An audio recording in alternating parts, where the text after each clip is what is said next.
I think there must be something wrong with me, Linus. Christmas is coming, but I'm not happy. I don't feel the way I'm supposed to feel. I just don't understand Christmas, I guess. I like getting presents and sending Christmas cards and decorating trees and all that, but I'm still not happy.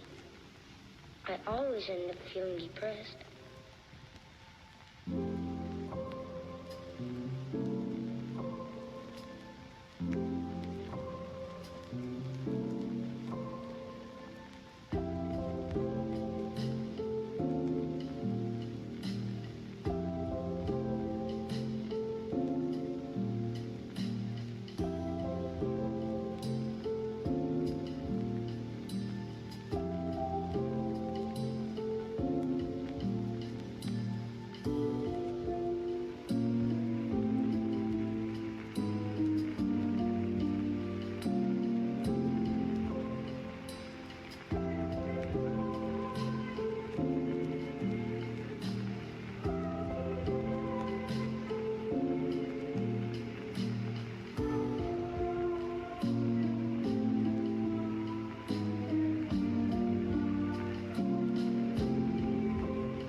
Yo, what's up, everybody? Welcome in to another Hidden Holiday Cup cast.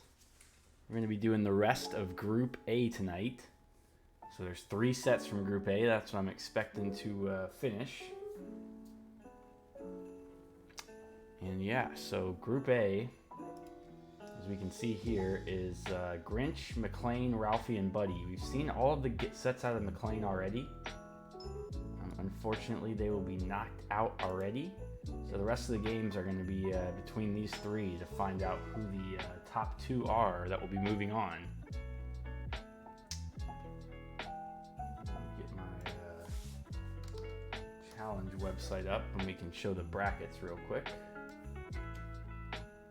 Hey Jade, welcome in, thank you very much. As you can see here in Group A, we've seen everybody play against McLean so far, so we'll get 3 sets of these guys playing against each other tonight. Same thing for Snow Miser, 3 sets we've seen from them and they're out. But we've got 2 out of these 3 from each group moving on, and then of course in Group C we've got a little more even playing field as we had a win and a loss from a player already in Santa Claus, so should be very nice. Hello Hairnux, welcome in. Hairnux of course is one of these characters on the screen, but we don't know which one. Tonight, I think we're going to start out, guys, with Buddy the Elf and Ralphie Parker. And then we'll get the following 2 sets out of Group A to finish up, hopefully. I think I've got all of them ready to go. Really eager to know who I am. Yes, nice, nice. I'm also going to have guest casters tonight. I think I'm going to have Mikey AoE in at some point for a game or 2, and then we'll probably be joined by either JR Goes Boom or possibly even Serums later on in the night. We'll see how it goes, but either way, we're going to finish up Group A, get all these games cast, and find out who the first 2 moving on to the next stage will be.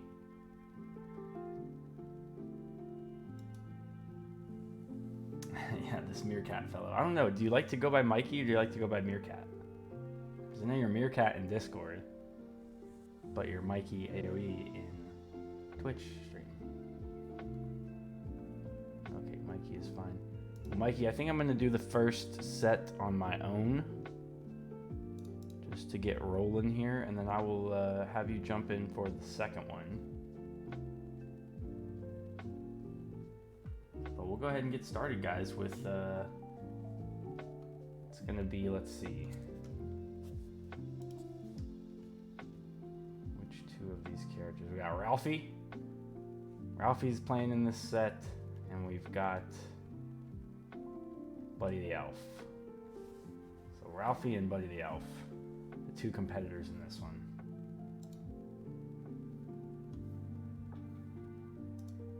Yeah, Mikey, so hang around if you want. If not, I'll shout you out in Discord and get you when the time comes. Hope you guys are having a nice Saturday.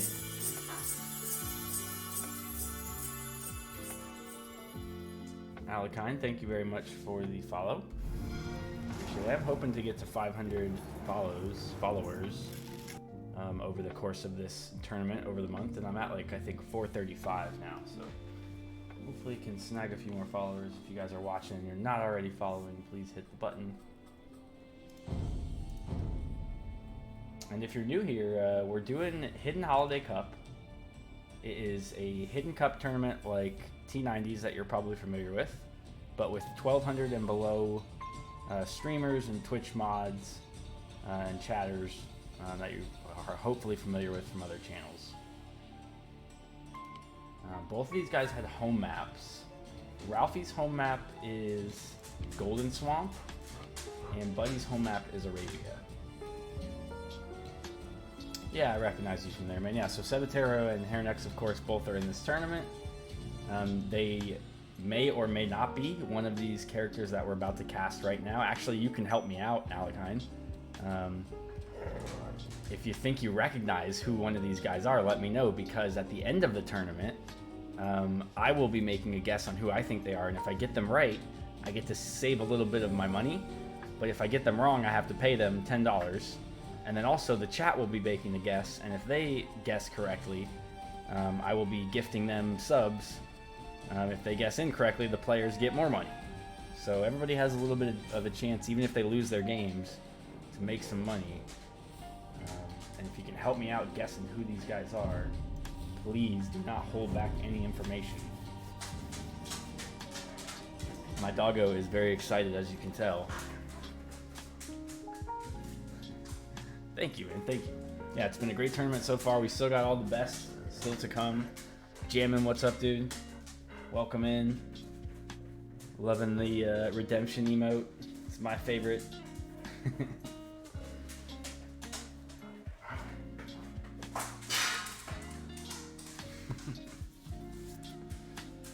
Yeah, no particular reason or anything, man. It's just a great emote, yeah?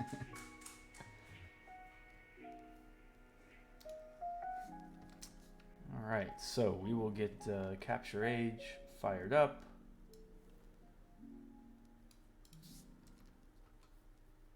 I just showed you guys a quick sample of the challenge website that has the updated scores and stuff. I'll put that in chat again a little bit later. You can also !HHC to get some more info. But for now, let's start casting these games. We got Buddy the Elf, who has looked very good in the tournament so far. Going with Vietnamese. I think we've seen him play archers a couple of times already. Buddy the Elf took a convincing 2-0 win against McLean. Jammin' with the gift sub to coffee. Thank you very much, man. Mikey, this is Buddy the Elf's home map of Arabia. Ralphie's home map is Golden Swamp, so they randomly are drawn to play their own home map first, and Buddy the Elf got the draw for first home map in this one. So next we'll play Golden Swamp, but you can expect that Buddy will be comfortable here. He's going to play the Vietnamese. He knows where the opponent is, of course. Jammin' again, thanks for the sub, man. I appreciate that very much.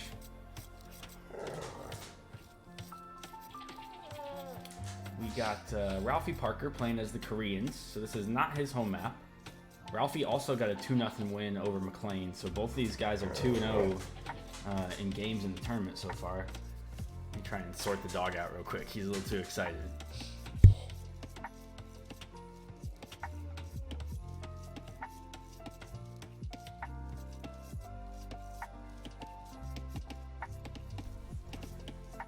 Okay. That's not going to work very long, but...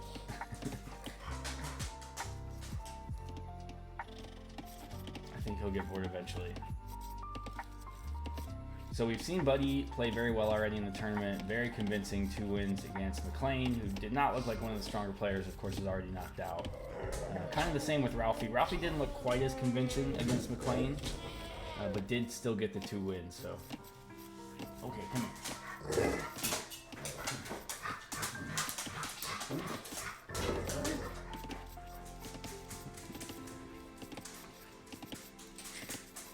Good scouting early on from Buddy. This is one of the traits that you're going to see from the higher rated players in the tournament. Of course, they're not over 1,200, but right at the peak there, and they're going to get usually very good scouting very early on. Meanwhile, Ralphie has a thought about pushing these deer in, but has not done any of it yet.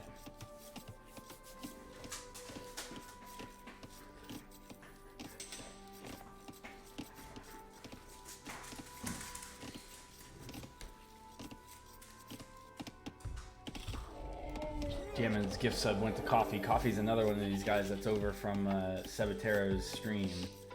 So I'm hoping you guys will help me out, man. If you think... I have had a couple people shout out that they think that maybe Buddy the Elf could be Hairnux or even Sebatero. After a good first game showing. I think Movable's been in here. And he's shouted out that he thought he saw one. Oh, there's a lame attempt. So Buddy the Elf, a possible lamer. And Ralphie gonna barely save that elephant and should be able to pick off the scout now too, unless it goes home. So something interesting. I don't think we saw that in the first set. The lame attempt. And we do not lose a villager, so not the best lure, but at least we get in without getting lamed there.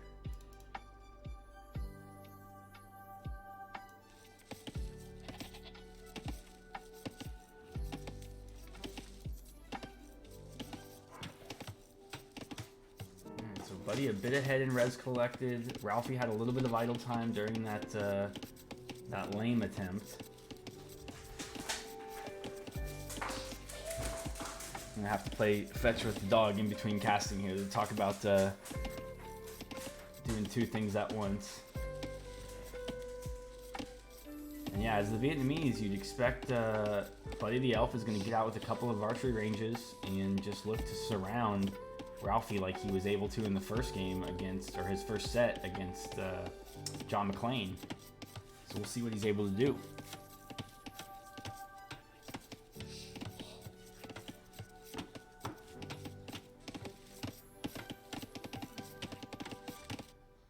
This is the first of the 3 Group A sets that we'll be casting today.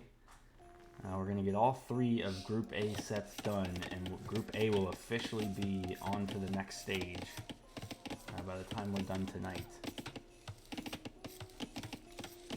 I guess as long as these sets don't go super long. They could be like 2-hour long 3-game sets, and then there's no way I could do all of them tonight, but I don't think that's going to be the case, but we'll find out.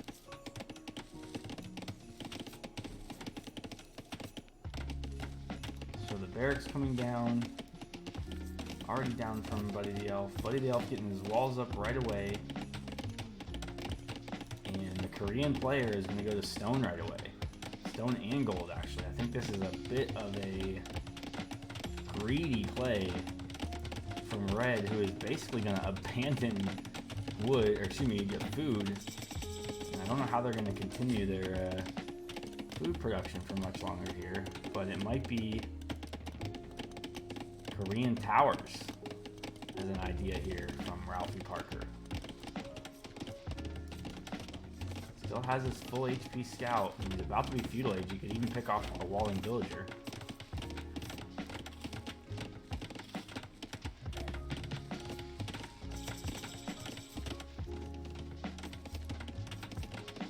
Stable is going to be the choice. And I think we've seen this once already from Buddy the Elf. He goes with an obvious archer civ and then goes early scout to kind of throw the other player off, but adds an immediate archery range afterwards. So let's see how quickly a range comes up from Buddy after this stable. Really, really interesting play, starting out with Vietnamese scouts. And will we get, yeah, we're getting some instant spearmen from Ralphie, so I think that's a good reaction. The range comes up, and it looks like it will be Korean archers who already get the bonus, so... Yo, what's up, Gunner? Got Gunner in the chat, who is also a player in this tournament. One of these players could, in fact, be him, although... Gunner, I don't know if you were in the stream the other night when I think I called you out as one of the players already. Yeah, I think that you're Snow Miser. So obviously don't tell us, but that's where we're at right now. Mikey says he gets some Ralphie vibes from this one, but that's not just because he has a gun, right? Because that was Gunner's reason for wanting to play this character. A tower on the edge, literally, of the gold and stonewalled in. And I kind of like this, but the only thing I don't like about this is you can never garrison it now.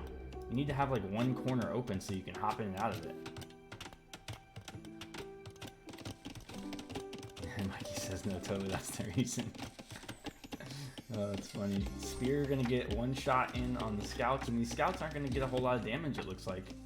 Good job from Ralphie, despite not having any walls up, taking no damage from these scouts early on from the Vietnamese player. So probably not the kind of value that the Vietnamese wanted here, and still no range, so I don't know what the next focus is going to be. He's seen me go Korean tower rush. Yeah, we really haven't seen any attempt at a tower rush either. It's kind of been like a defensive tower play here.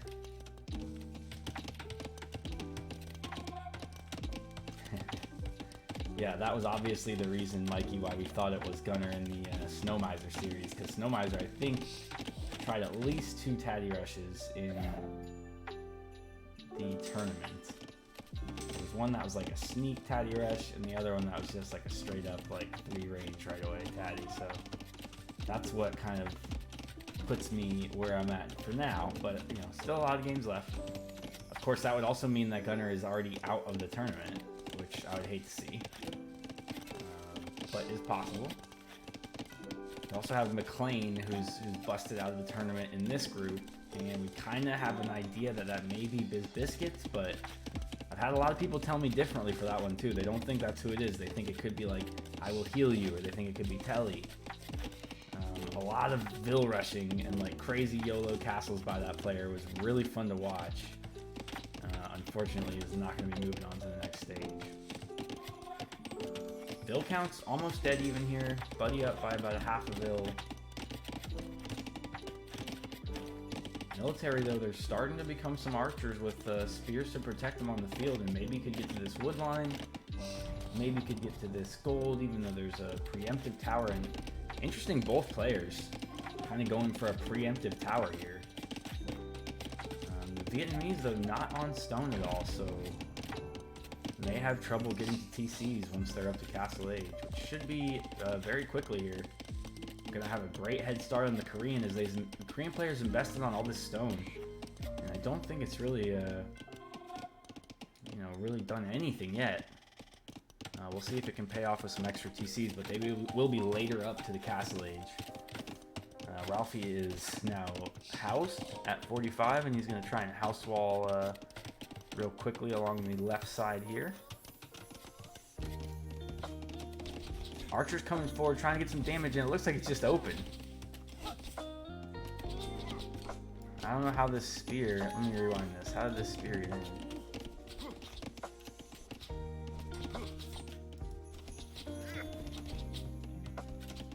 Is it just like open around the side? Yeah, it's just open. So we do get the house down. That finally closes it, but we had a hole here. Always a hole on Arabia. And the archers will find this wood line, and a good job from Buddy the Elf. Again, a good strong play by Buddy the Elf, leaving the wood line before the archers even show up. Let's see the vision here. Yeah, so Red's gonna know all about that. Still no walls up at home. We've kind of walled the back side of our base here, but I think there may even be a hole here. Now we're gonna try and go wall this in. Still wide open on this side though, and Blue knows all about it, as they've had some really good scouting.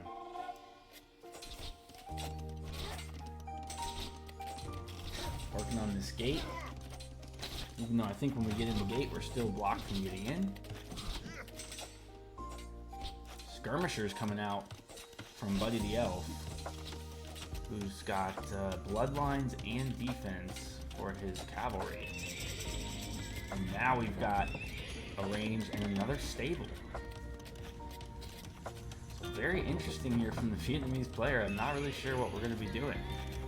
Double stable range. It's chain barding, so maybe Vietnamese knights here? Yeah, Vietnamese knights going to be the play from Buddy the Elf. And man, I could not be more confused about who this player could be also. I mean, it could be Knights Expo, but we do not have enough gold for that at all.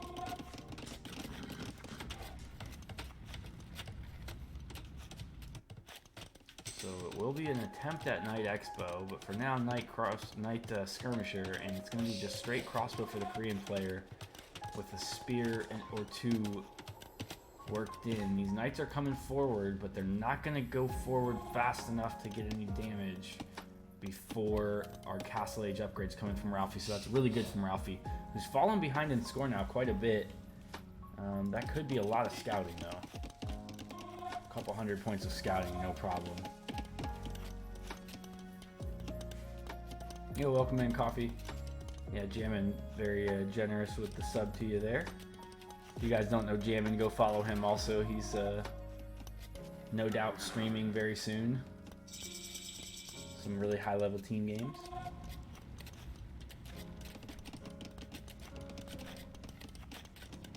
TC right away for Buddy the Elf as he gets into Castle Age. The Knights are in. Oh, there's an over mine, I guess, on the stone that's going to lose 2 villagers for Ralphie. Knights can get right into the wood line too, and this is a little bit of disaster here. Army is out of position. Let's see what these knights are able to do. 3 eco kills already. Make it 4. Right up to crossbow now. Probably could clip pikemen too here as you see the knights. 4 kills though is going to drop that Vil count even further behind. Both players now idling their TCs. And just as I say that, Buddy starts to make some more. So again, here, if this tower was open, we could maybe hop into it, but we can't. Like, we can't go anywhere. Crossbow are in a good spot.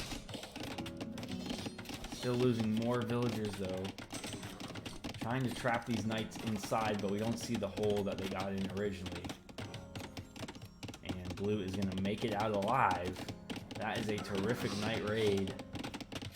Losing only 2 or 3 units there for 5 villager kills.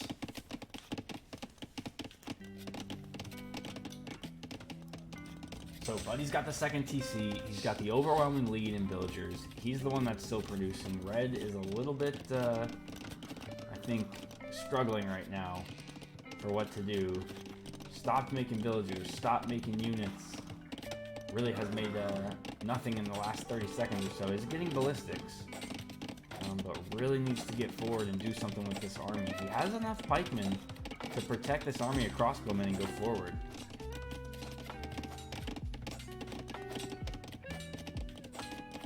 Send 3 pikemen out the front.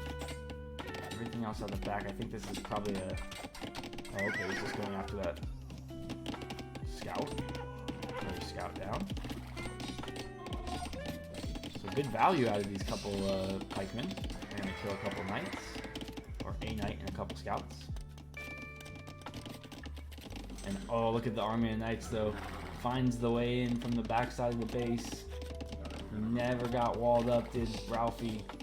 And right back to the wood line where the army is again out of position and all these villagers are in danger. A little bit of a just passing moment. We might not get anything as the crossbowmen come back. And yeah, we just lose the 1 Vil, so not too bad. We do have ballistics already, remember, so these knights are going to take some shots from the crossbow. Crossbow looking to cut him off. And should get a couple more shots here. Really good value now from the crossbow, and that's exactly what Ralphie needs. He needs to take better engagements right now as he is behind by 20 villagers. 20 Vils behind. 3rd TC now also from Buddy the Elf, and Buddy the Elf is on stone now, and we're going to be probably looking for a forward stone very shortly. And Ralphie just has to get forward. And even if he gets forward and catches some Vils coming forward for a castle or something, he's got to go do something, or he's just going to be later to Imp and later to Army in the game. TC added now, and I don't know that this is the play. When you're so far behind already to add in TCs, I think he's got an option to maybe just keep adding crossbow, try to get up to Imp first, which maybe you could do with some market magic. But as is, he's just going to play this kind of boomy, and he's way behind in boom. 74 Vils to 44. It's now a 30 villager difference.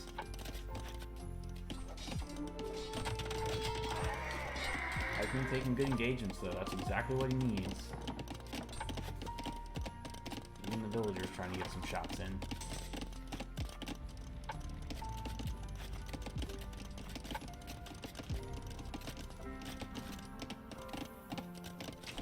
Yeah, Ralphie does finally have the stone to be dropping a castle if he wants, although he hasn't made that decision.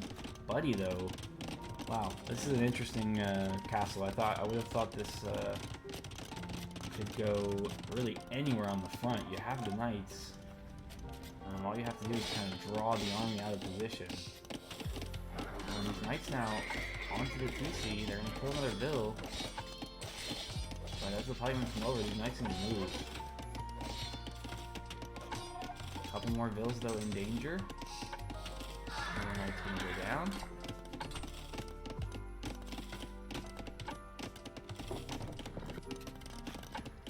Yeah, I mean, I would have thought Buddy going forward, but like, here it is, right next to his TC.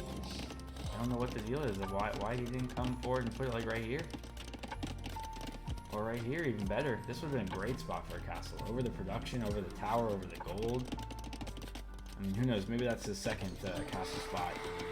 I just don't think, I mean, is he going to get to like Rattans? Is that his army? Does he really need the defensive castle there? And it doesn't really even protect anything. The TC does a better job protecting your eco than that castle does. Very strange one.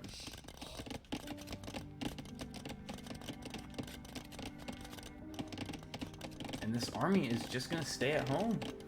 I mean, when you make a big old crossbow army like this, when is your time to go fight if not now? Are you gonna wait until you're in Imp and you have Arb?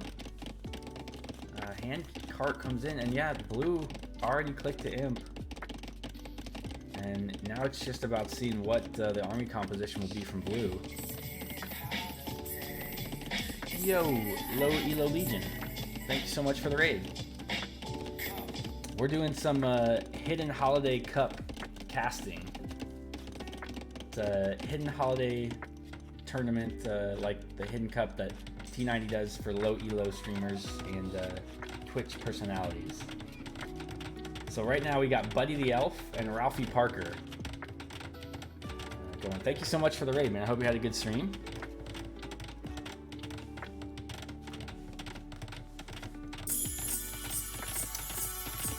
Thank you very much for the follows. And yeah, this is just game one. We're finishing out the set. If you want to type exclamation mark HHC in the chat, there's some more info about the tournament and the players. Played some Mangadai Madness. Nice, man. I've been playing some of that too. It makes me like hate the pathing even more. Every time I click like a different direction, the Mangadai want to go in the other direction. But I like the game mode. I like the potential for it. Giant army. It's exclamation mark HHC for Hidden Holiday Cup.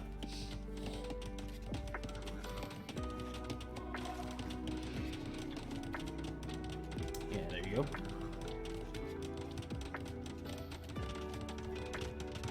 We'll be casting the entire month of December, and then finishing off with the finale sometime around Christmas. It'll be the only live game, and then we'll do all the reveals of all the players.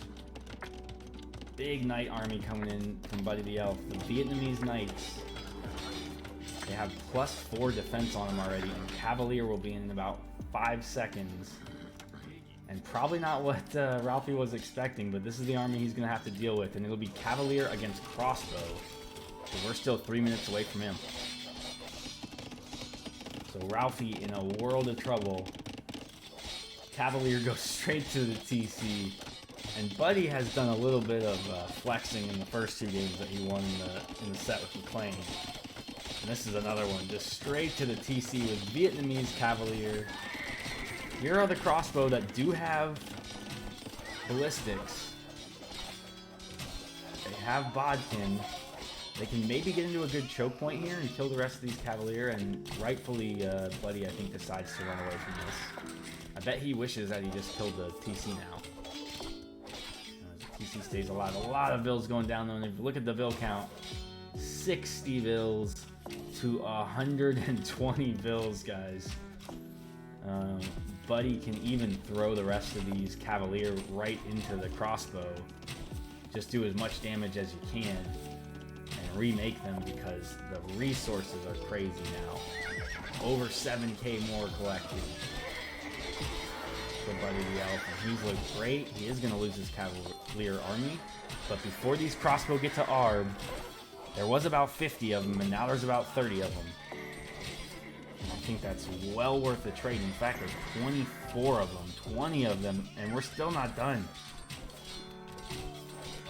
Yeah, these crossbows absolutely dwindled away. Yo, Seba, what's up, buddy? So yeah, for those of you guys that came in the raid, some of these guys that are in chat are actually in the tournament. We just have no clue who they are. Like Seba is one of them. We also saw, I think, Hairnux in the chat a little bit earlier, and Gunnar Gates. These are all competitors in the tournament. We're casting from Rex until the final, so all the players are welcome to hang out and chat with us. As long as they don't give anything away, of course. There's also some money available to the players, even if they lose. If they fool us on who we guess they are, then they make money in the tournament. I've got over $1,200 already in the prize pool. And Buddy the Elf, right now, to me, is looking like the favorite in the tournament to take down the majority of that $1,200. Have done some really unconventional plays, but look strong in every decision. I don't know about this one. As soon as I said they look strong in the decision, I guess they're protecting gold. But this is a castle way off in the netherworld over here.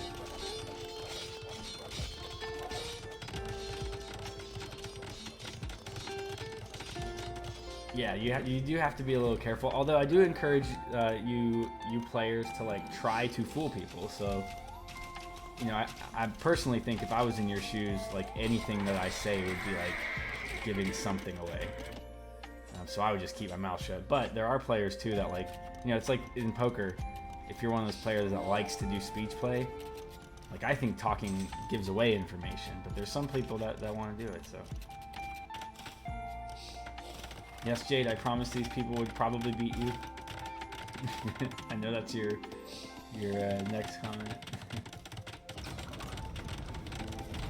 But not by much, because they are in the 1K to 1200 range, and I know you're right there as well.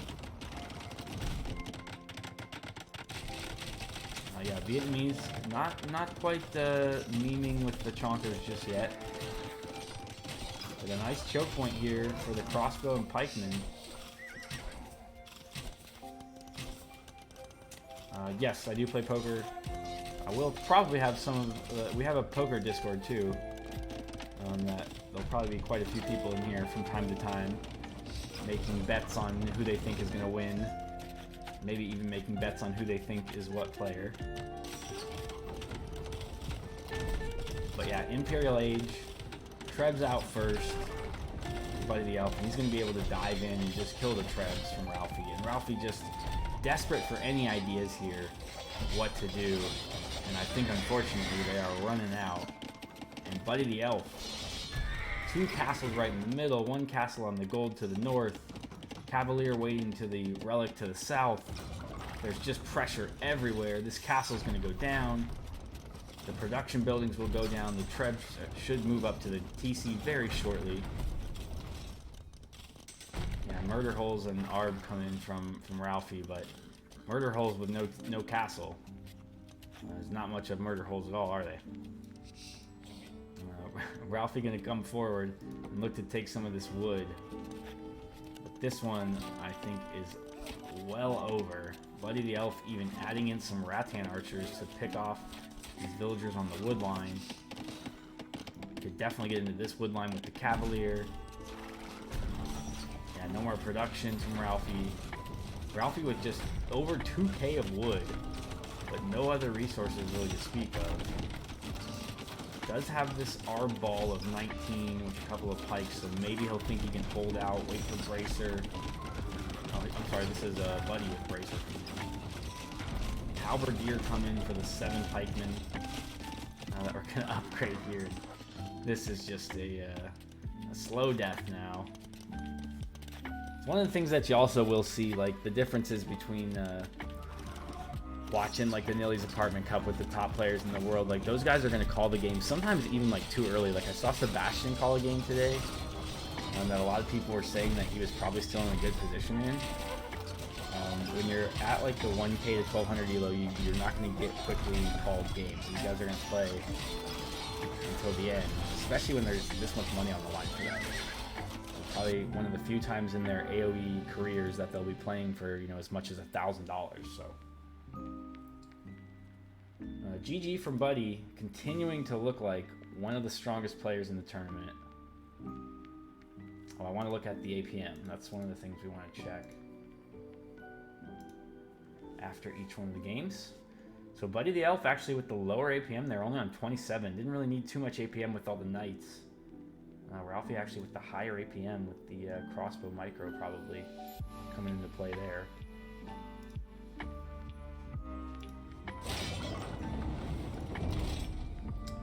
GG for game 1. And I have game 2 already loaded in, so we're just going to jump right into game 2. And then I'll grab a co-caster for the next set. Give myself a little bit of a break. Okay, Ralphie Buddy game 2. And before anybody thinks that they're smart and they don't see a game 3 here, I'm only loading them in one game at a time. Well, I'm loading the first 2 games in right away. I'm only loading in the third game once we get to the third game. So this is not a spoiler or anything like that. So don't worry about that. All the rest of these games should be the ones that we've already casted. The uncasted games are in another folder that I'm kind of moving over little by little.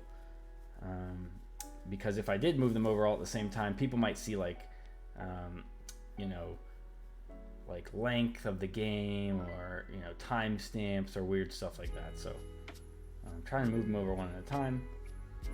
And for right now,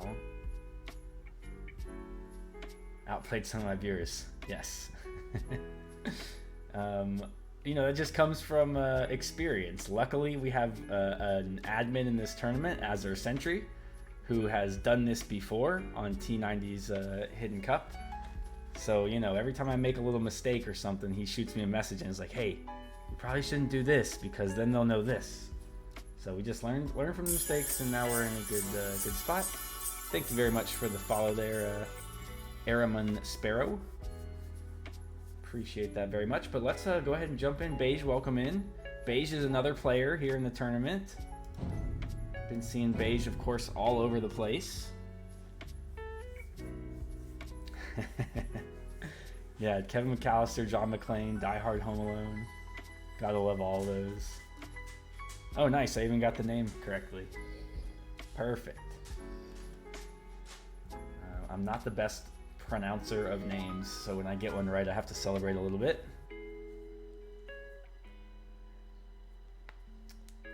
Game 2, we've got 2 more sets tonight, guys. After this set is over, we're going to finish out Group A. Yeah, Ralphie Parker, if you guys don't know, a lot of people don't know his last name, but Ralphie is from the Christmas classic, A Christmas Story. And he's the I'll shoot your eye out kid. You know, he's got the gun. He's got Santa kicks him in the face down the slide, and he's like, no. Yes, Beige, you're at the first set. It's 1-0 Buddy the Elf. We've talked a little bit about Buddy the Elf being pretty dominant in his sets so far. Buddy the Elf was on Arabia, which was his home map. So this is Golden Swamp, and this is Ralphie's home map here. Ralphie took a 2-0 against McClane, as did Buddy. So this is both of their second sets. You know, I've not seen the actual Christmas Story sequel, but I did hear that it got one. Is it like, are they like way older, or is it just like the next year kind of thing? Because I feel like it was like way after the first one. Anyways, we got Ralphie playing as the Saracens, Buddy playing as the Portuguese. So another kind of Archer civilization, but of course we just saw him play Vietnamese and go Knights, so. Okay, way older, I thought so. Like, he's the dad now, maybe? Ralphie's like the dad in the story.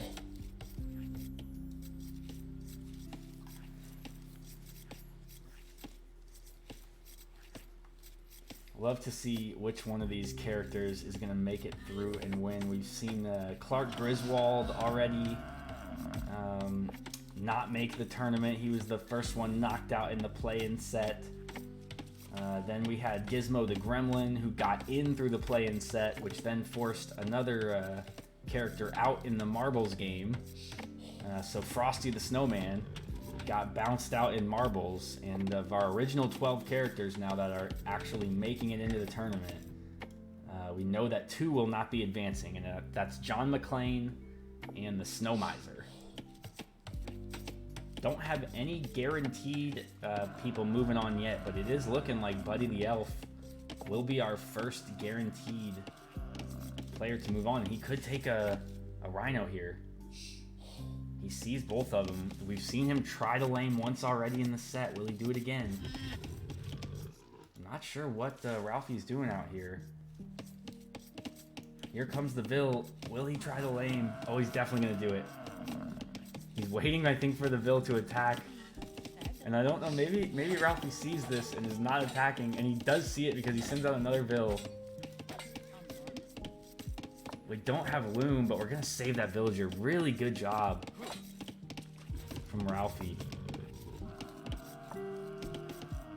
Both of these guys have about 15 seconds on their TC right now. yeah. Hidden Holiday Cup. It's Hidden Cup style. Oh, we're going to attempt it. We're going to try it. It doesn't need to go too far. We also sent the scout back this way. Oh my, he's going to try 2 of them. He gets... What is going... Oh no! I love it. Buddy trying a little too hard at the lane in game number 2. And not only does he now have more idle time, but he now has a dead scout and some trouble. Let's see what he's scouted at home. Okay, he has seen most of his stuff at home. So he's not missing too much. He's got his boards back in already. But that was pretty funny, the attempt there. And yeah, so home maps, guys. Home maps should be big in this tournament. Ralphie, as you can see, going to the water. Water's going to be huge in a Golden Swamp game. And we do have some nice back gold that's far enough away from the water here. But yeah, Hairnux, that scout is not going to be bringing home the presents. He wanted to bring home a big fat sack of presents right here. And unfortunately for him, that big fat sack has a sharp pointy horn, and he killed him good. Yo, Mango Lord, what's up, dude? Welcome in. Yeah, Gunner, I love me some demos, you know. So if we do get some demos out on this map, it's a favorite of mine. Oh no, we're gonna lose our advantage here if we don't get moving. Good job to save the scout by Ralphie. Keeping a really good advantage. This scout could be huge in the overall run of the game here. Second Rhino coming in, but oh no! We just make it to the TC. So it almost leveled out there, but yeah, great to see Seva and the crew over here. Cheering on who you guys are, I'm sure, hoping are your friends from streams. But another thing I just love about these types of tournaments, you know, like you may think that you know, Hairnux is Buddy the Elf and end up cheering for Buddy the Elf the whole tournament, only to find out that Hairnux is like Santa Claus or something like that, you know. And there's actual incentive for these guys to try to fool us as far as who they are. Yeah, Hairnux, it is against the rules. I do have a co-caster for the next one. It's going to be Meerkat, or Mikey, who's in the cast, or in the chat there. But yeah, I do ask that the guys that are in, even though they're welcome in the chat, that they don't cast any of the games. Although I am letting anybody cast any of the games that have already been streamed. So if anybody wants to do that, if you've got any streamers around, you're more than welcome to get caught up. I can send you the highlight games, kind of like I do with Iron Chef. Yo, El Doomba, what's up, buddy? Hairnux was Jesus, but was left behind. Yeah, Jesus was a controversial one that I could have let into the tournament, but I figured just to keep it, you know, a little bit more PC character-based. That's why it's called the Hidden Holiday Cup instead of the Christmas Cup. It's kind of like a play on words, right? Like Hidden Holiday. Farms right away from the Portuguese player who's not going to go water at all, and that's very interesting. Scouts again from Buddy. No water. So guys, I know Hairnux is in chat, but if you're a friend of Hairnux from over in Seba's chat, or if you're a friend of Seba from over in Seba's chat, does this look like either one of these guys to you? You know, is this what Hairnux is going to play on this map? Is he going to play Vietnamese scouts a lot? Is Seba playing Vietnamese scouts? Are they playing Portuguese like this? Give me some info, man. Drop some knowledge on me. If it doesn't look like them, you know, maybe just tell me it doesn't look like them. There's still 10 other people that it could be. Tower again up from Ralphie. Ralphie's done this a couple of times with a preemptive tower. Oh, and a great find from Buddy. These are villagers with a lot of food carrying, and they're going to go down. One bill down. Second villager carrying 27 food is going to get dropped, and you got to think that's at least 50 food lost from the two. Yes, Mikey, Hairnux is definitely one of the higher rated players in the tournament. In fact, after I invited him, when I invited him, I think he was around 1220, and usually spent most of his time around the 1150 to 1200 range. But in the time between when I invited him and to when the tournament started and he was practicing on the ladder, I think he got to like 1270. So Hairnux definitely a very, very capable player.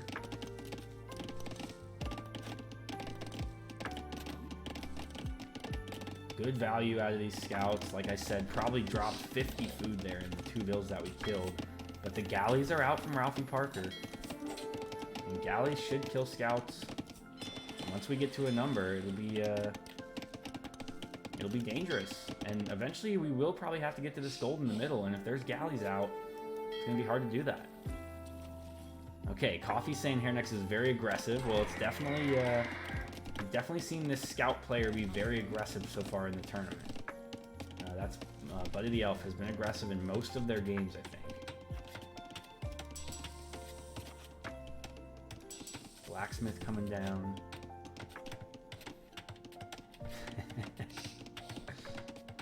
Hairnux giving out some bribes.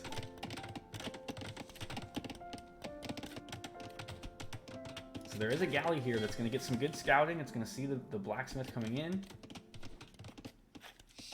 Nice farming, though, by Buddy the Elf. He's already got 15 farms down with horse collar, with double bit. Both of those researches just coming in now for Ralphie Parker. Ralphie with a bit of a score lead, though, because of the water.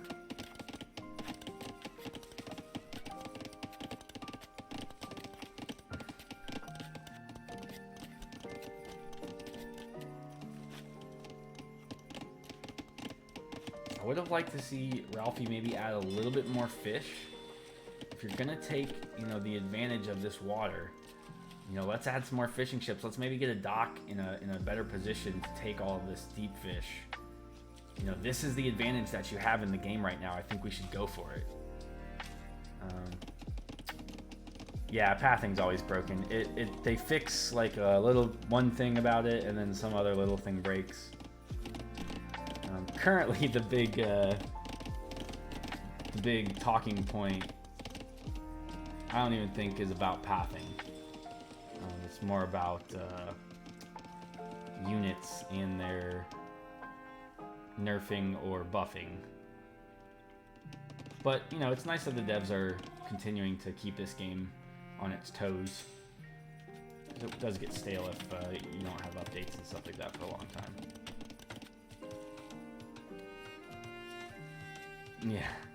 Yeah, it is a little bit like trying to patch a hole with duct tape for sure. If any of you guys were watching Nilly's Apartment Cup qualifiers today, spoilers for anybody that doesn't want to see, but there was a pretty big controversial ending to the MBL Mihai series. Mihai sniped MBL's king in a regicide game where MBL just kind of like clicked his king back to his base and thought that would meant his base would, or his king would just go there.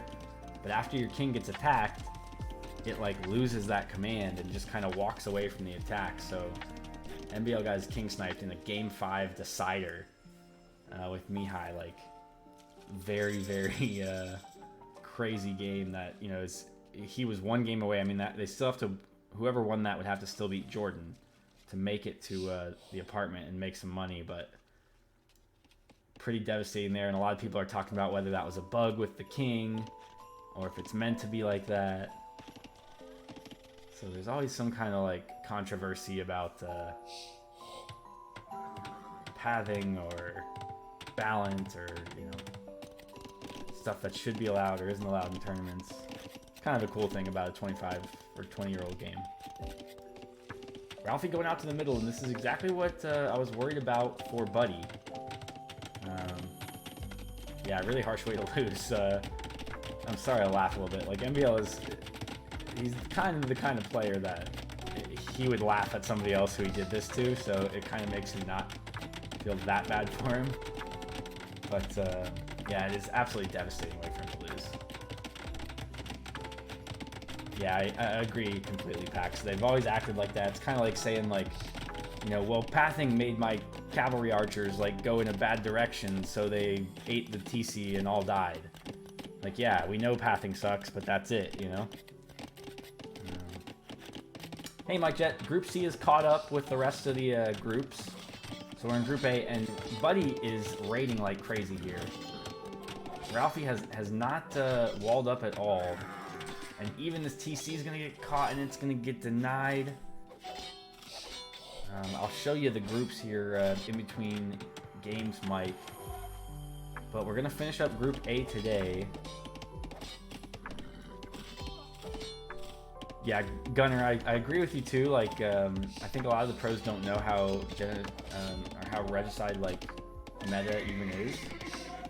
You can see that in the Ring of Fire tournament that Grass doing right now. But if you put Regicide in the tournament, I feel like you're asking for these types of things to happen. Like, personally, I loved it. I thought it was a great, addition to the tournament. Wow, look at this. We got Meme Lukes on the field coming out from the castle in the middle. And actually, Meme Lukes is a great unit to try and counter these knights. So you can try and keep them alive in this range. This might be the way back into it. Yeah, Buddy, no doc. Just straight up knights, and they are flooding. So this Buddy now has been Vietnamese and Portuguese and just straight up flooded knights. Maybe picked out a weakness of Ralphie's in that first game and just said, I'm going to go with it. Yeah, I mean, if Nilly didn't want that kind of stuff to happen, they wouldn't have Regicide as an option in the map pool, and they had it as an option. So, like, clearly they wanted stuff like that to happen. It's devastating for MBL that it happened the way it did, but yeah, it certainly doesn't look like Buddy knows kind of the meta on a map like Golden Swamp, where you really are going to have some kind... I mean, if he wins the game with no water at all, I'll be impressed. Buddy's already looked great in the tournament. Bricks, what's up, buddy? Bricks, another player. Love to see... Man, one of the things I didn't expect so much was to have, like, as many players here as we do. We've had, like, 6 or 8 players in almost every cast. And there are, like, 4 or 5 players that are in places where it's, like, 6 o'clock in the morning or 8 o'clock in the morning right now, so... yeah, all these guys trying to gather intel, of course.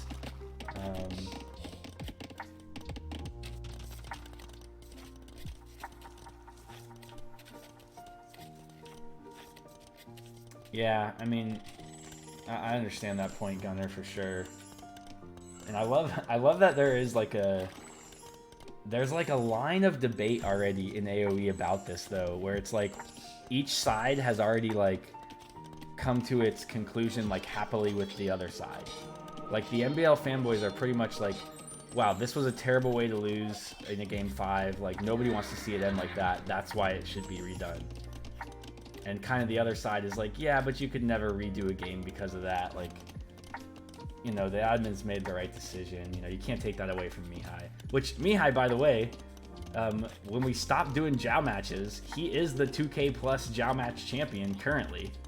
So, obviously, rooting like crazy for Mihai. Even though he's playing Jordan, who's another favorite. Jordan has never played in the Jow match special, so rooting for Mihai by default there. Yeah, and I think both sides have just kind of like agreed that like that is what it is. Like, unfortunately for the MBL fanboys, they have to agree that he's out, and for everybody else, we have to agree that it was a shitty way to lose. But that's how he lost. So, you know, I bet that never happens to him again. In fact, I was watching Mihai after he was just kind of going over the brackets and stuff, and he was talking about how he lost to Gabby in the Titans League in the same fashion. He lost track of his king got sniped, and he lost the game, and he said, man, because of that game, you know, I was kind of looking out for it, and it, you know, it paid off that it, you know, he was lucky that it happened in the decider of a, you know, a big event like this.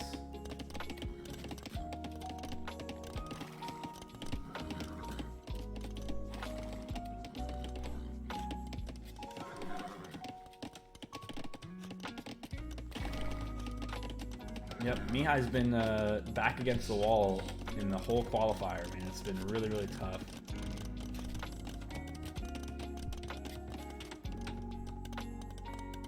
Yeah, Sparrow, I agree. Here's another reason why I can't feel bad for MBL. I was in Nilly's stream today, and you know, can we find these knights? If we can find these knights with the Mamelukes, this will be great from Ralphie. I was in Nilly's stream today, and MBL came in like an hour before that set and was like, hey, Nilly, instead of a plane ticket, can you just pay for my gas? I want to do a road trip instead. And Nilly's kind of like, all right, man, like, maybe just worry about playing first. Like, maybe don't come into my chat and, like, say that. Like, just, we'll talk about it, like, somewhere else. You can see that Nilly was, like, a little bit, like, annoyed by it. Then this happens, and the first thing that happens after he gets his king sniped is MBL comes straight into Nilly's chat and goes, it was a bug. It was a bug. It can't lose like that. It has to be a re. So it's like, you know, he kind of like didn't help Nilly out by like shining a light on something that really didn't happen the way he said it did. And I think after that, he calmed down, he realized what happens, and he's been like really kind of like professional about it since then. But in that moment, which is fair to like to him, it was a very crazy moment, and he should be like a little bit upset at it, but he kind of should be upset at himself in my opinion. So but anyways, it's given us a lot to talk about. The AoE world has kind of been, you know, chatting about it. It's like the next big thing that happens. I'm surprised there's not like a big Reddit poster about it already, which there might be, I guess. These knights may be forgotten about by Buddy, who's in a good score lead now despite not having any water. This is amazing. 0 water play from Buddy on a golden swamp. He does have a lot of gold still left, but if Ralphie can kind of fortify this middle island and make this later game. Yeah, Gunner, I can't say that though, man. Blue has not been a boomer in his other games.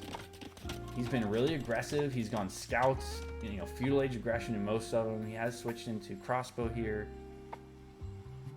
People are dumb and don't realize the king has always been designed to behave that way. Yeah, there's a lot of, well, and Loey, that's why I say I put a little blame on MBL, because the first thing he came in and said, oh, it's a bug, it's a bug, it's a bug. And, like, it's not a bug. It's just what the game is like. Maybe it's not, it shouldn't be like that. Like, you can have that argument. It shouldn't be like that. But, you know, it is like that, and it's not like it just got that way, so. Yeah, it's really cool to see the game kind of flourishing like this, isn't it, man? I came back during COVID myself, and it's only getting better, man. Like, you expected, you know, it would kind of, like, take a, you know, a small, like, tapering off, and it's really not. It's just there's more stuff coming from the devs. You know, there's more money being put into it. Yeah, I've heard that kind of statement too, Loilo. I think that's speculation, though, personally. Unless somebody like spoke to one of the devs and was like, "Yeah, that's why we did that." It makes a lot of sense that they would do it like that, but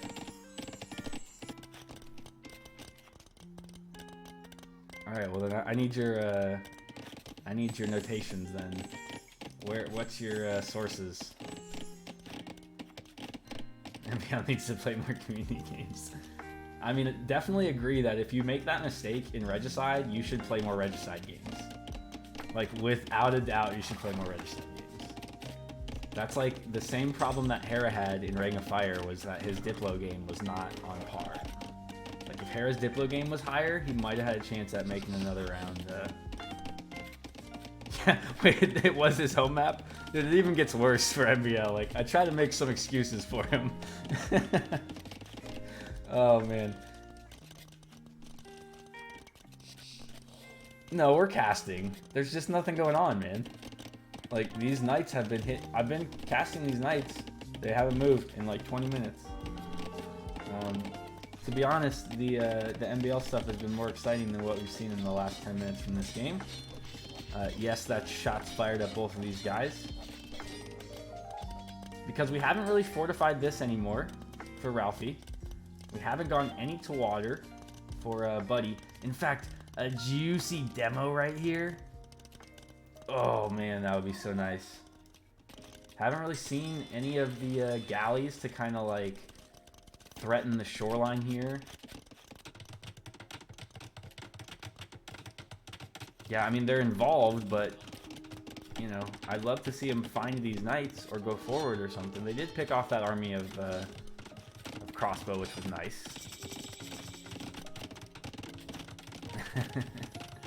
Yeah, we like it all, man. We like it all. I don't watch pro streamers usually, just because I like watching... No, I don't think that's weird, Mike.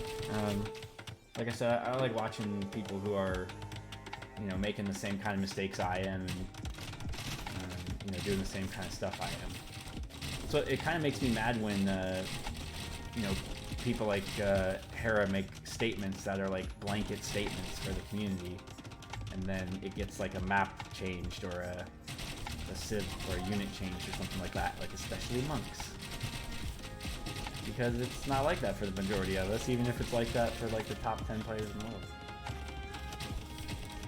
Good expansion here from Buddy. Found himself in the bottom corner. And now we've got the light cav raids, and the Mameluke are gonna find the knights, but they only sent 2, unfortunately. Maybe didn't see that those knights were stacked like they were. Okay, so now no action turns into massive action, and unfortunately for Ralphie, that massive action is a massive dive. Right into a gigantic army of Arbs. And despite Ralphie trying to get the Mamelukes out, the Trebs are going to be added in from the Portuguese here. We've got Elite Mameluke in. 2 castles on the map. We do have a forward offensive maybe coming here from Ralphie. I like that we're finally doing this. This is something that I think from the guys that lost all of their games we didn't see at all. We didn't see any pressure going forward. We've got BBC at home, so maybe can get some good shots on these Trebs while the Arbs are out of position. But Ralphie in a desperate position now. Saracens could get some elite skirms out maybe too. Going to at least distract at home, and let's see what Blue does here. Is he going to go... He is going to send the Arb home. Nope, maybe not. Yeah, the Arb are going to come take these BBC out. 1 Treb goes down, but that's it. And from 0 action, like I talked about, to too much action, I almost can't even cast all this stuff at once. Production being taken out by Ralphie at the home of Buddy the Elf, while Buddy the Elf just walks right into Ralphie's base with a absolutely massive army. 54 Arbs for the Portuguese player here. And if you look at the build count, it is 50 to 130. Buddy, even though they have looked like an aggressive player, has not looked like they shy away from booming at all. 132 bills. The Mameluke can come in and snipe a lot of them though, and I would think these Trebs are going to start to target the castle. Blue not looking to come snipe these Trebs maybe with a few units, which I think would be a great move from Buddy. You know, these Trebs are completely naked. Get some light cav out to them. Instead, the light cav are going to dive against the Mamelukes. Ralphie taking some really good engagements, but I think just the overall army lead. Look at the res collected. There's 15,000 more collected by Buddy with 0 on water. Yeah, Ralphie's staying character a little bit of gunpowder. I'm sure they probably wanted to. But unfortunately, it looks like it's going to be Ralphie who is going to kind of have his life on the line in the next set that we cast. If Buddy can just finish this one out, the score is still fairly close. And there is still some pressure here in the front, so I don't want to call this one over yet. Ralphie not killing enough villagers though, and still 130 for Buddy is looking really strong. He's adding Arb at home now, which are going to deal with the Mameluke really well. Ralphie has already won one set 2-0, so they basically play on points. They're in groups of 4, and the person with the 2 people with the highest points at the end of each group move on. So Buddy the Elf, this will be his 4th point if he can finish off this win, and that will guarantee that Buddy moves on. But there is still a reason to fight for first place also, because if you are the highest points of the groups, you move on with a bye. Yeah, Blue finally moving on to this gold island in the middle as they gotta run out now. Yeah, they're out of their gold at home. So it's really unfortunate for Red because as they push into the base, they're pushing into really only the farms. I mean, even the wood has been taken mostly here. Blue really needs to get back on the middle now to get back onto gold. And oh, look at the defensive castle coming up. Gonna protect this gold a little bit. Yeah, I'll take some time to show the brackets and the scenarios going into these next games, guys, since we are getting close to some decider games. We'll look at that, and then we'll bring in Mikey in the next group of games.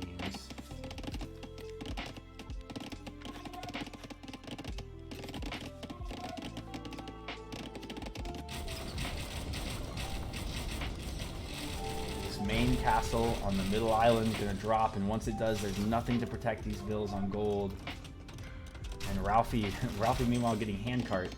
I don't know if handcart for your 34 villas is the best upgrade I would get at this moment. When your opponent is on 186 pop to 39. This one is as over as it gets, guys. Buddy the Elf, I'm calling it right now, is going to get to 2-0. Win the game. As soon as I started looking at that pop, it was kind of over. Here comes the Mameluke, maybe one last time. And as they go out, we should get a GG call. I guess there is a castle up, maybe he thinks, but I don't like to fast forward, guys. I won't do it very often, but when we've got a 33 pop to 136 Vils, GG. So GG, sorry for Buddy the Elf. Given the loss to Ralphie. Alright, so let's take a quick look at the APM.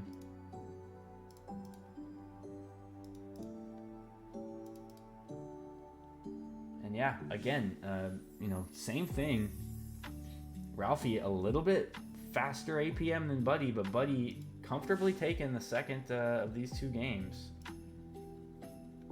So we can go ahead and update our brackets. Thank you, Sparrow. Thanks for stopping by, man. We'll be here all month. Have a good night.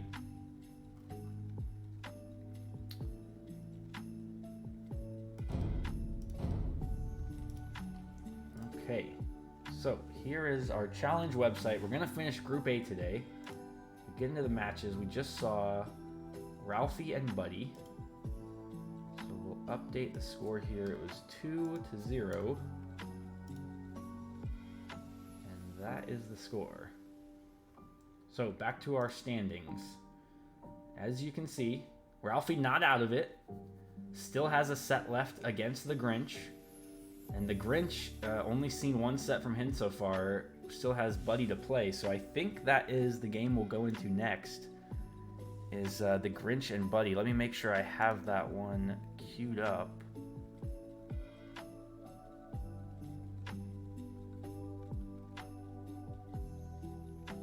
In fact, I don't think I do, so I'm gonna have to check my Discord. Azzer, if you, oh, I think Duke has that game actually.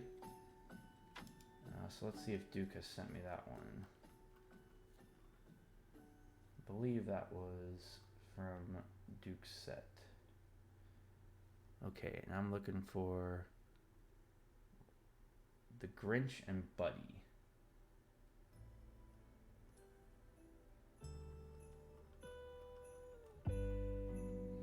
Well, I guess this is a good time, guys, to do something that we have to do at every Hidden Holiday stream,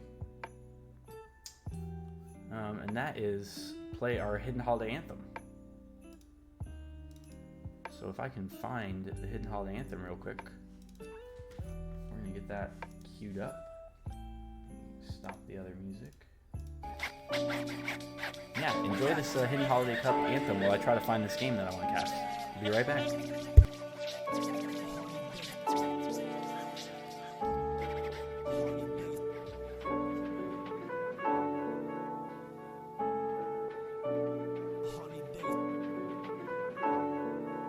It's a cloudy day outside and the windows are fucked up. The holidays make me wanna watch some Hidden Cup. Getting my hot chocolate ready and some gingerbread too. HHC by Capture Nine's gonna be something for you. The players identities are hidden, so you never know who you're going to face in this scenario. This will be a never glow. Let's play some games, enjoy the Christmas time while watching some H. It's a hidden holiday. It's a hidden holiday. It's a hidden holiday.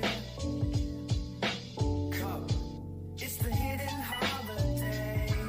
It's a hidden holiday.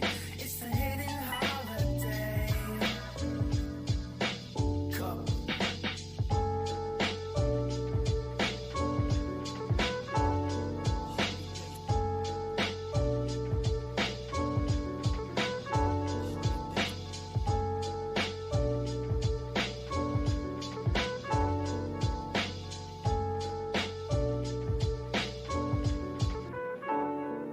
The whole month of December we'll be casting some games. The only difference is that we won't know the names of the players.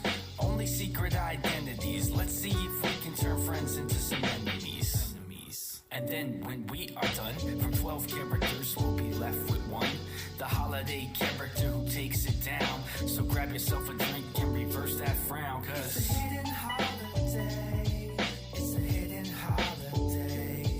It's a hidden holiday. Cup.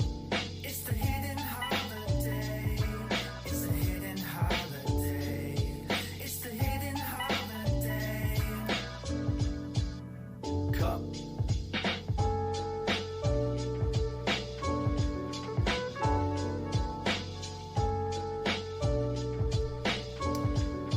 Alright, the Hidden Holiday Cup underway. Doggo's excited. Everybody's excited. It looks like I have actually not got the set that I was hoping to cast yet. It has been played, but I haven't had it submitted yet to me from Duke, and he's not around today, so we'll have to wait for that one. But I do have the Grinch and Ralphie, so we'll continue with Group A. And maybe we can find that other set from Duke before we're done for the day. But yeah, Ralphie. So this one is going to be a must-win for Ralphie. He's going to have to take the set. He can lose a game, but he'll have to win 2 in total, or else he will not have enough points to move on overall. Give me just a minute to let the dog outside do his business. I will get Meerkat in here. Meerkat, if you want to hop into the Discord, I am in there now. So when we get back, we can get going. You can tell the doggo is super excited.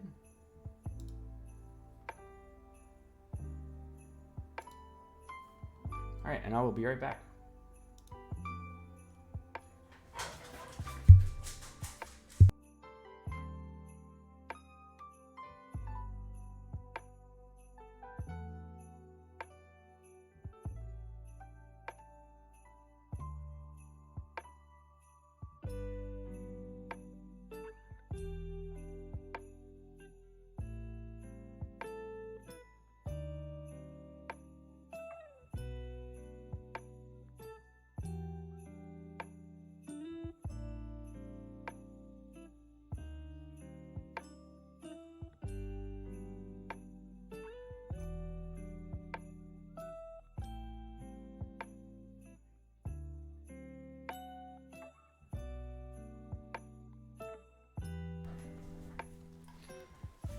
AR had his money on McLean. Yeah, a lot of people were hoping McLean would make it.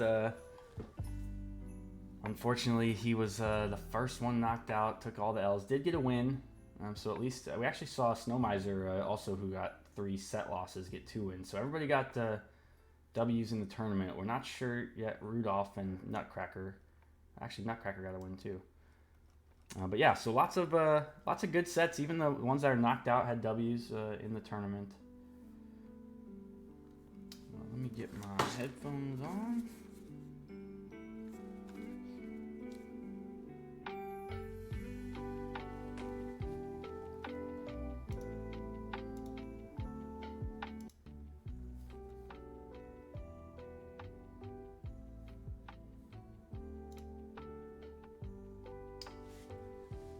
All right, and Mikey, are you with me?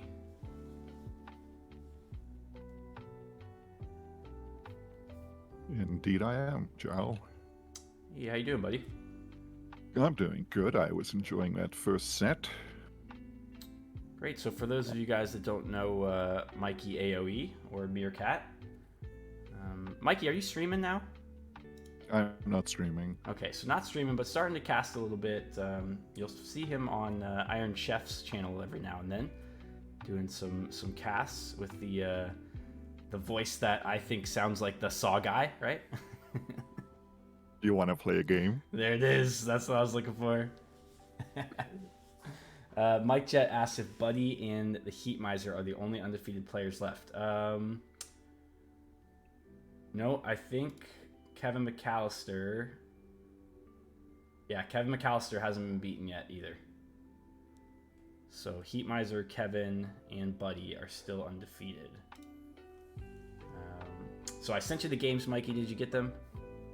I got them, but they're not showing up in the when I try to load the game. Were they played on the latest patch? No, they were played. They should be all played on the same patch. Okay, because it's like they just don't. When I go into the replay section, even that test game now doesn't show up. Well, let me see if I can get these to pull up. We have all the other versions of the game too, so we've got all of our bases covered. We will get all of these cast tonight. Just looking in the wrong folder. Just give me I'm just starting my game up. We'll see if I can find them. And I do need to go get my dog, so I'll be right back.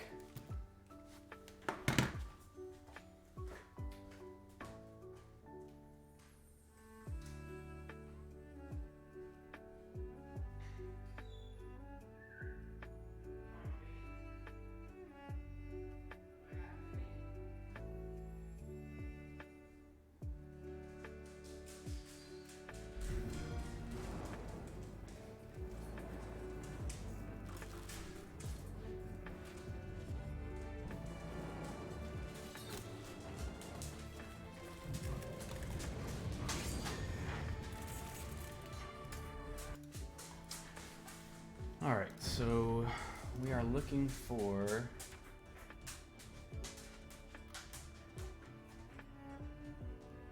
which game? Ralphie and the Grinch, right?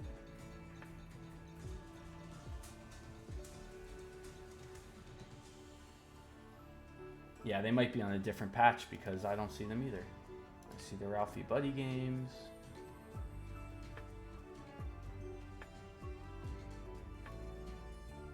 Okay, well, I'll tell you what. Since the Group A games are a little bit having some issues right now, let's move on to Group B. And we'll cast at least 2 more sets from Group B tonight. So let's see what we've got in Group B here. So far, this is what we've got in Group B. So I'd love to see Gizmo against, well, really, we can start with any of these 3 games. So give me just a second. I'll send you what we'll start with. Well, Kevin McAllister is one of my earliest memories of being a kid in the 80s. Oh, I might have been in the wrong folder here. Hang on a second.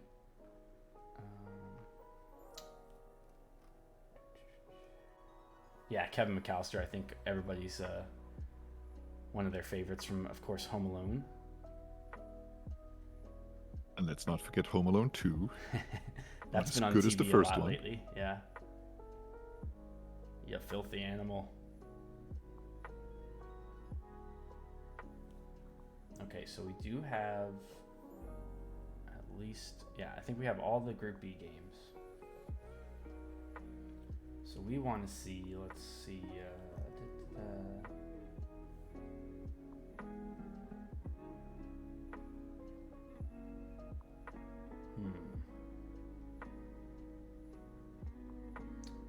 Let's do Gizmo vs. Scrooge. Is that just because you think Scrooge is Mike Jett and Mike Jett is around? No, I just want to grab a game of these players, and I don't know why Kevin is, and I spelled Kevin McAllister wrong too. Jeez, it must have been really late at night when I was doing this. But yeah, I don't know why it has him first, because it looks like they're all 2-0. But I want to see these 2 in the middle fight it out. So, and I do think this is Mike Jett. So we'll have more evidence tonight. Yo, Docman, welcome in. Good to see you. Let me get these over to you, Mikey. Okay.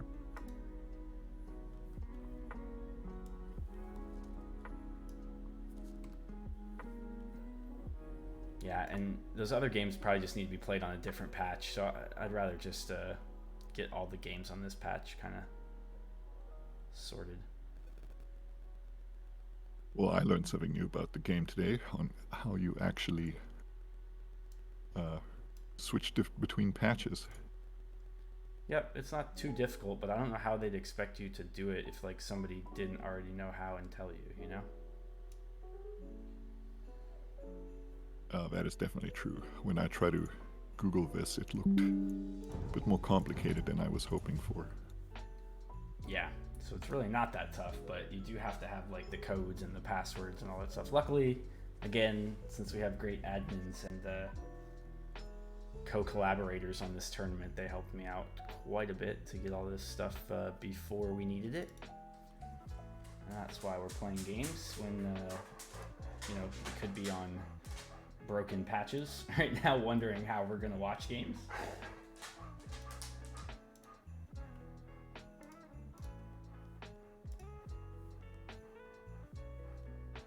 All right, Joe, I have it loaded up. I'm at 12 seconds. Great. It'll take me just a minute to get Capture Age over there. Are you using Capture Age, by the way, Mikey? I am. Okay, good.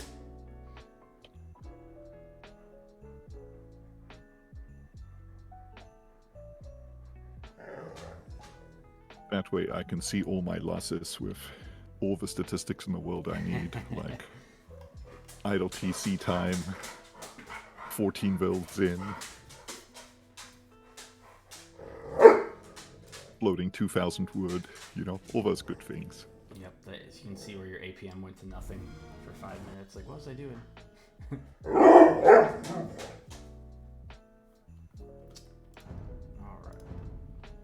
So now we're looking for Scrooge and Gizmo. And again, if you think you saw something there, because there's 3 games, my admins send me 3 games every time. So, we have thought of everything. Joe Pesci was able to take a 6'5" guy, but not Macaulay Culkin. That's a good point.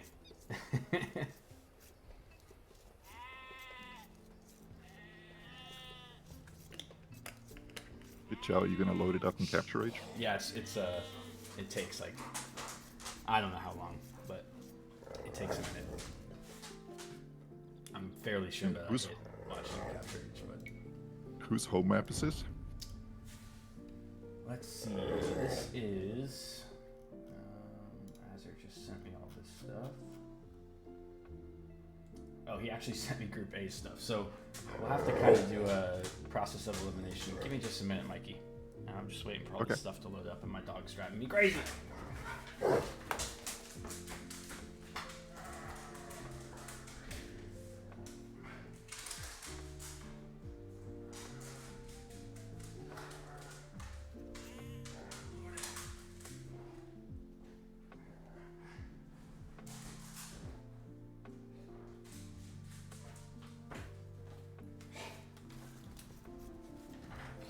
Okay, we're loaded up. Now, we have seen Gizmo and Scrooge in the tournament already. This is on... What map is this, Mikey?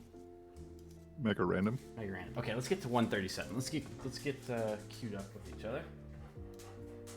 Okay, just give me a quick second. Sure, take your time. 137, I'm almost there. And I am there. Okay, in 3, 2, 1, go.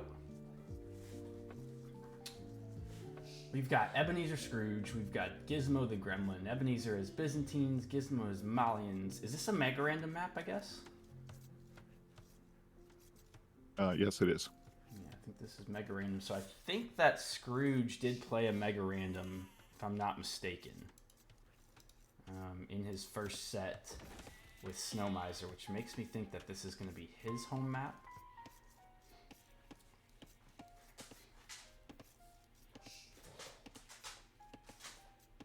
And this Mega Random generation looks, it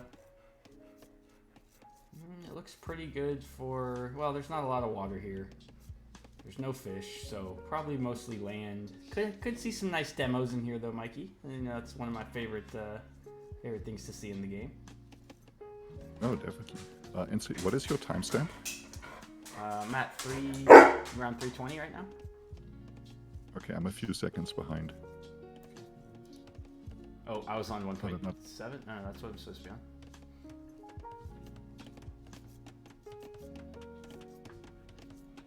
That's okay, we're all with it. Yeah, I'll stop All at right, 4 let me and just get queued up again. Okay, I'm at exactly 4. Okay, in 3, 2, 1, go. So Okay. it will be interesting to see if anybody does decide to dock. Quick Mill put on the deer in the back already from Scrooge as the Byzantines. I'm gonna go there with 7 villagers. Yeah, interesting choice. I guess there's not a lot of food on this map. Just those deers. Yeah, I don't see any boars. Ebenezer has, We do have 2 and he has not berry found the fish. 2 sheep. Yeah, 2 sheep in the east he still hasn't seen. Gizmo attacking a house, so he knows at least where the opponent is. Yeah, Scrooge still missing with sheep out to the right. Probably about to find him. Yeah, he is right there next to him, but the enemy scout from Gizmo is right there in the same area. They're going to do a little just passing.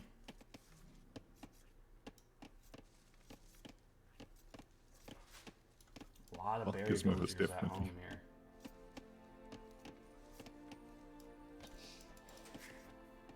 And Gizmo opting to long haul the deer at the back of his base.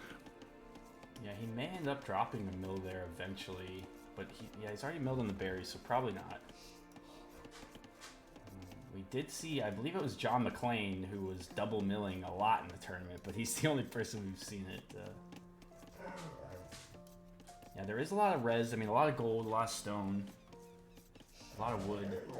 Don't really need to go out to the middle, but the middle does have a ton of extra res on it. Indeed, and that certainly seems to be where you'd want to go in the Castle Age. Well, Scrooge running out there, doing a bit of scouting finally. Gizmo, much better with the scouting, has basically traversed the whole map. Yeah, and kind of, I think both these guys by now, with the scouting they have, will understand what the map is. So not super important, but you do want to know what your opponent's going to do. And both these maps could be pretty easily walled off, so I'm looking at probably, you know, fast castles from both these players. But we'll see if they do some feudal aggression. Meanwhile, Scrooge is housed and has about a minute of idle TC time. Seems a bit uncomfortable on this map. Yeah, but is up he was to feudal. way behind on the food, having to kind of walk around a lot to get the deer and drop off. And he has done that second mill, so, and the second mill from purple too. Both of them 2 mills, as they don't have a lot of food, so. Jade says it looks like a stocking with a lot of fluff on top. I guess it does a little bit.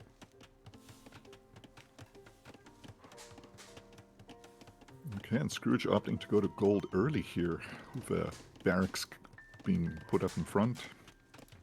Yeah, so maybe we will see a little bit of feudal aggression from Ebenezer Scrooge.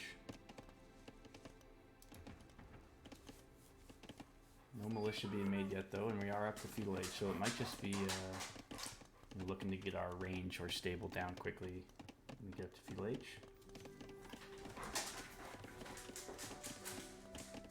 Well, if you suspect this is Mike Jett, we know he loves his infantry play. And Byzantine is not half bad in that department.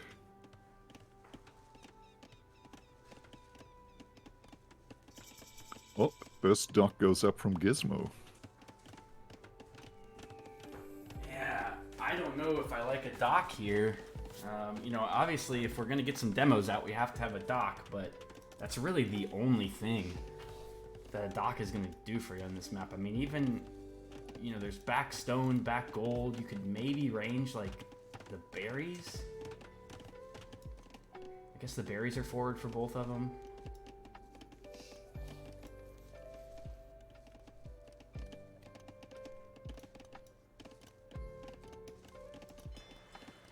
Yeah, I mean, we make a dock, but what are we're not going to make fish out of it. There's no fish to take. So maybe we're going to do a demo right away. Let's see what they do. No demo. And there's no military building, so it's not going to be any kind of military.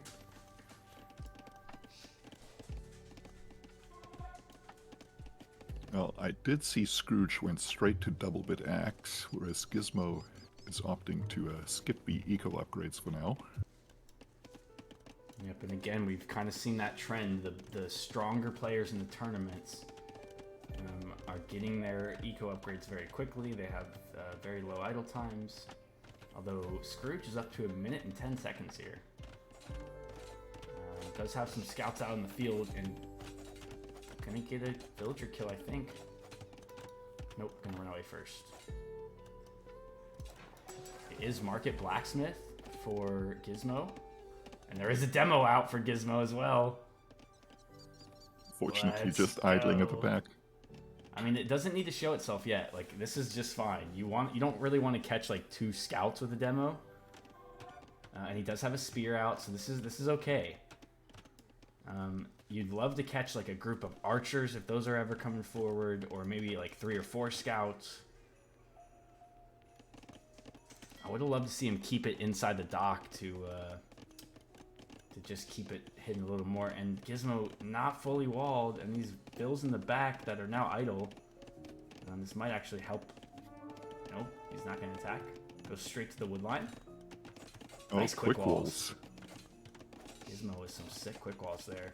Still has 4 villagers idle though on his mill that have been there for a very long time. Yeah, Scrooge just doesn't quite see them. Now runs out of the base. Stone Okay, and those. coming from purple now. There's the demo. Gonna go after the scout. We don't want to demo 1 scout. I think Scrooge saw that and went around the demo, so Scrooge is now going to be well aware of that demo ship. I would even take that. I think with a half HP scout, that's a good trade for Scrooge. Spear gets a good shot in on one of the scouts, so now 1 HP low, 1 HP normal. Those 2 scouts. Interestingly, Go ahead. Scrooge has significantly more idle TC time, 2.5 minutes. Is a few vills behind, but is definitely the more aggressive player. Yeah, several vills behind. Gizmo's plan from the very beginning of this one has looked like to go to a castle quickly. And, you know, they just didn't have the food for it. So not the best build. I'm sure that those scouts did a little bit of a number on the build plan, though. So, and now there's a dock coming up for Ebenezer Scrooge. Yeah, but as you say, right, it's just a dock and in. Nothing happens with it. Yeah, there really won't be much, you know, coming out of these docks. Now, What is surprising to me is Gizmo, I feel, as you say, right, is trying to rush up to castle, and there we go. Now he actually walls up completely, both in front and to the left. Yep. Yeah, had he put those walls up a little bit sooner, those scouts would not be in, and maybe then you can you know, have a precise build and get the Castle Age. He probably wanted to be in Castle Age about right now, and as is, he's not going to be there for another 2.5 minutes. We'll still be there in front of Ebenezer Scrooge, though. Yeah. And with about a 7 vil lead, and I think Scrooge has just clicked up as well. There it is. Also working on getting his walls up. So, we're going to get into Castle Age. We're going to be full walled on both sides. We've got Gizmo as the Malians and Scrooge as the Byzantines. Byzantines, you know, they're going to like to make trash. They're going to like to make camels. Malians have a little bit more of options. You know, they've got some camel cavalry plays of their own. Good infantry civ as well. Can even go, I think they can even go Arb. Another demo coming out from Purple. Did we miss the first one going off? We must have missed the first one. Must have got that one scout somewhere. Yeah. But there are 2 scouts coming out near it. As and boom! Get him! Is it? Oh, yeah. I think he didn't see it. So, demolition rafts are spawned with defensive stance. So I think that's just a demo that's in defensive stance, and I don't think Gizmo ever even saw that, because if he clicked those scouts, they'd be dead. Here's a galley out from Ebenezer Scrooge, and Gizmo's going to know about that because of his scout in the front.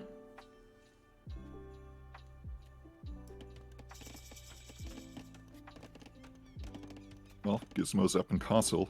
No gold miners, though, but lots of stone. Probably defensive castle. No, it's going to be a forward castle. Look at all these villas. Probably thinks the middle is important here. Again, I don't think it's as important as the map will kind of make it look. But he's going to put this castle right on top of the dock, and I don't dislike that. I mean,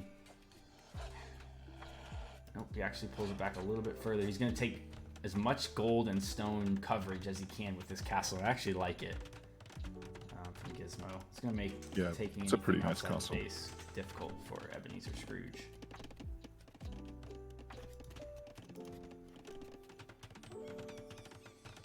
And Gizmo continues to stay heavy on stone with almost no gold, except for some market abuse.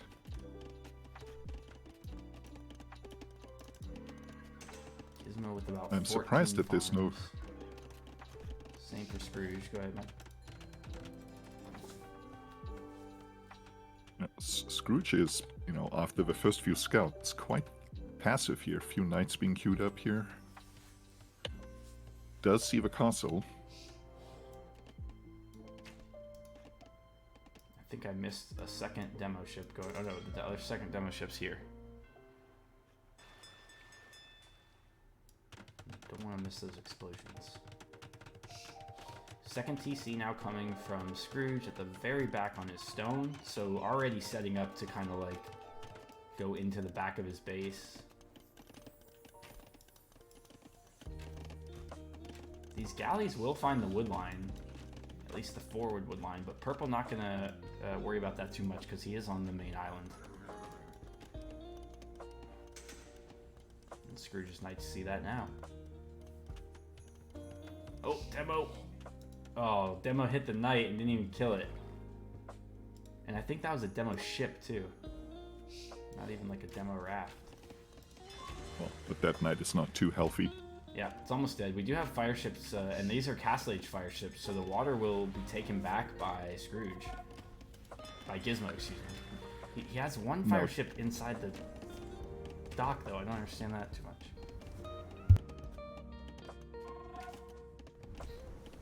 Alright, Jel, look what we have to the left on the main island. We have a monastery and a siege workshop that has been placed but not built.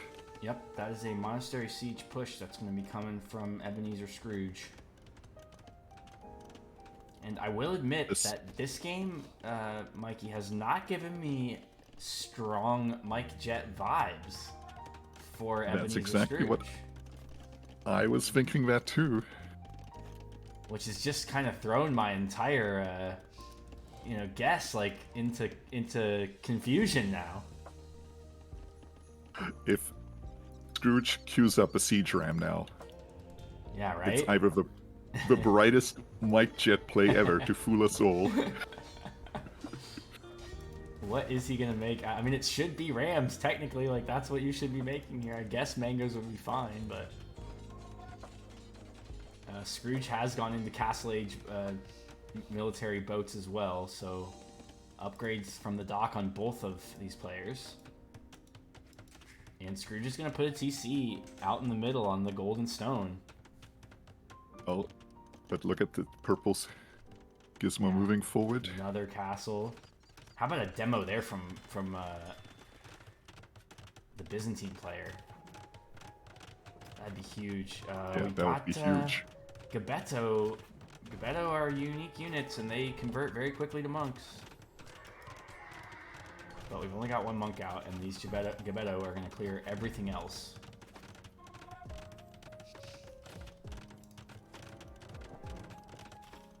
Second castle goes up, and Mikey, we've even got stone already for a third castle, so we're probably going to try and make a little place on our opponent's land there and castle it up. Conversions coming in on the fire ships. Very nice, drawing the ships underneath the castle. Gizmo's played this one great so far. Yeah, indeed he has. Now, he doesn't actually know too much of what's going on Ebenezer Scrooge's island. He's scouting, in fact, he hasn't seen that whole second TC at the back. Yeah, he's never even been kind of pressuring that island at all. Meanwhile, his scouts and a couple knights will get in to the base of Gizmo, who again is caught out a little bit. Does have one spear there and has garrisoned well, so those knights are weak and now dead. Even the oh wait, the Ville's attacking, the spear doesn't. Yeah, some John McClane memories. Yep, it definitely looked a little John McClane-ish there. Okay, Meanwhile, nice on the plus front, one plus. Gizmo has Castle Age fire ships. He's got Gabetto. These Gabetto have +1 attack. And now there's mangoes out on his middle TC, and yeah, those mangoes are going to be short work for the Gabetto. One good shot from these Gabetto, and they will destroy that mango. There they go. There it is. And I really would love to see him get out to this left side now. I mean, he hasn't seen the TC yet, but he knows there has to be things there. We really need to get out to that side. Even put your next castle there. You know, oh, two castles worth of stone now for Gizmo. We got to make this work somewhere. Meanwhile, Scrooge buys one to put up. Yeah. Sorry, Mikey. And Scrooge deciding to sort of run out to the right-hand side of the map. Maybe some more safety. Yep, going to continue to add TCs. Knows there's probably going to be a push here on this center island. And the Gabetto are going to kill the monk, and they're going to take out the monastery too. These Gabetto have great attack. They could go kill the siege workshop, pressure these villagers.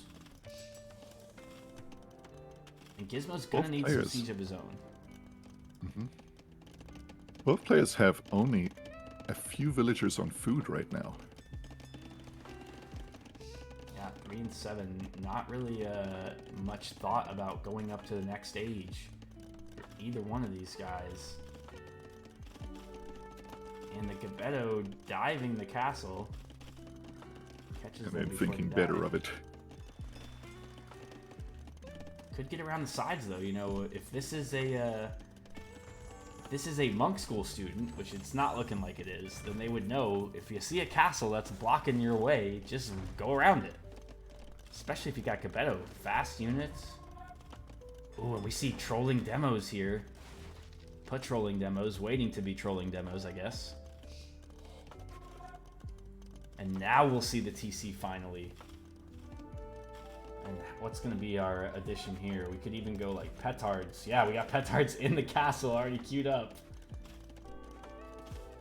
And Mikey, what do you think? You think these petards are destined for the Scrooge's castle, or will they come and kill this TC?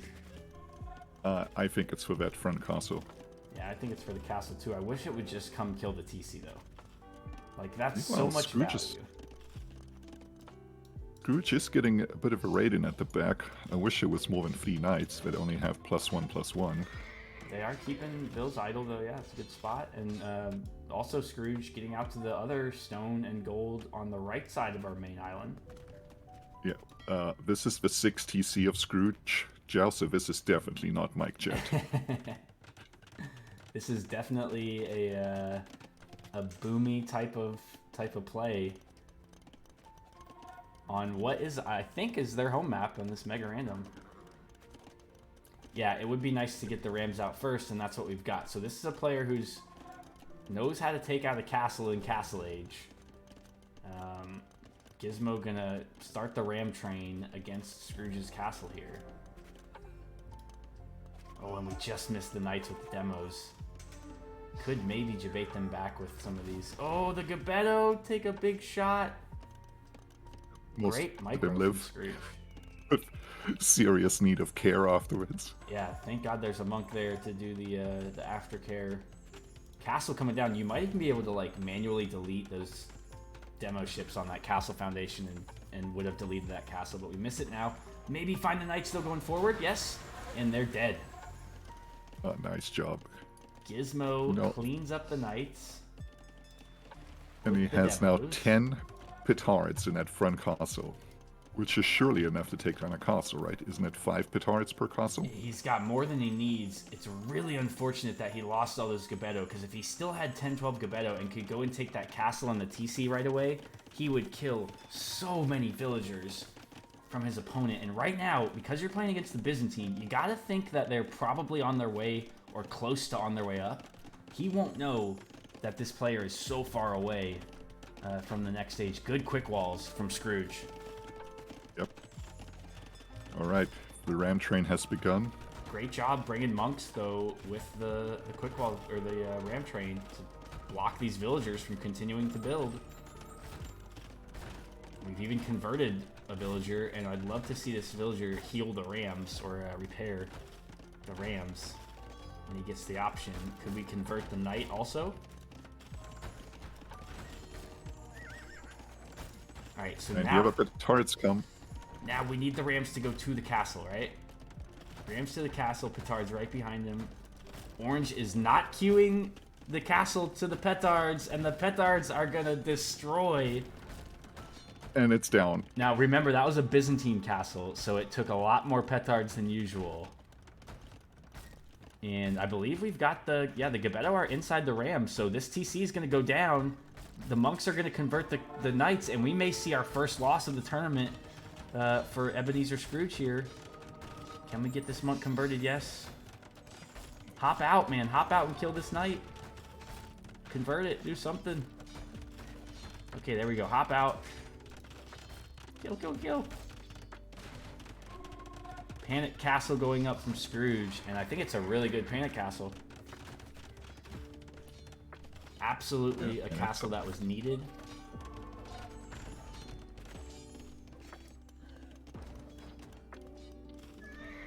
You know, Scrooge might seem in trouble here, but he is almost 20 vills ahead. And it almost feels like one of these timer games now where, you know, if Gizmo can push fast enough and take advantage of his military count right now, he'll be in a good spot. But if he waits long enough, these 6 TCs that Ebenezer has up is just gonna keep running. Yeah, that's true. Now, Gizmo has clicked up to Imp and is getting in iron casting. We must have had more demos taking care of the forward raids because I don't see any more demos. Monk's gonna convert the ships. Actually, they go down first. But we're not making any more petards. We're not making any more rams. I don't see a way to get through this castle, so we need to be out here on the outsides looking for this eco.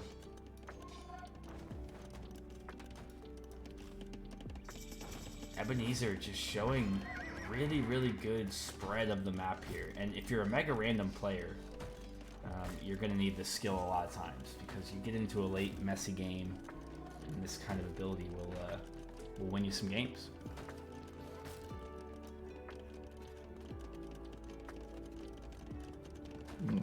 Another forward castle from Gizmo here, right in Scrooge's original base.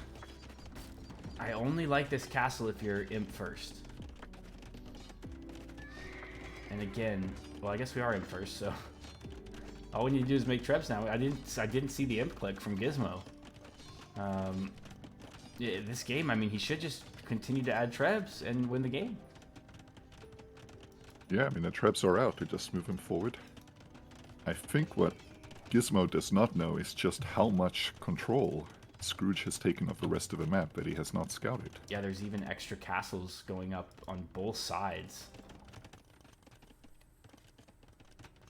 And I think, you know, Scrooge strikes me as somebody that plays a lot of Nomad games because they're just not panicking with all this pressure coming down the center.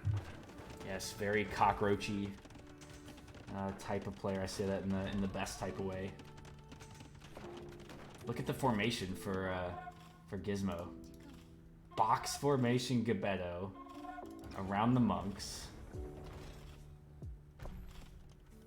Interesting. Treb's gonna take down the castle. Ram gonna do the job on the TC. Gebetto are going back home because we're getting raided by Light Cab and Mangoes. In fact, the TC's down. I didn't even notice this. The TC on the gold in the middle is down, and Gizmo does not really have gold control in the middle anymore, despite having that castle there for the whole game. Yeah. Mango shots.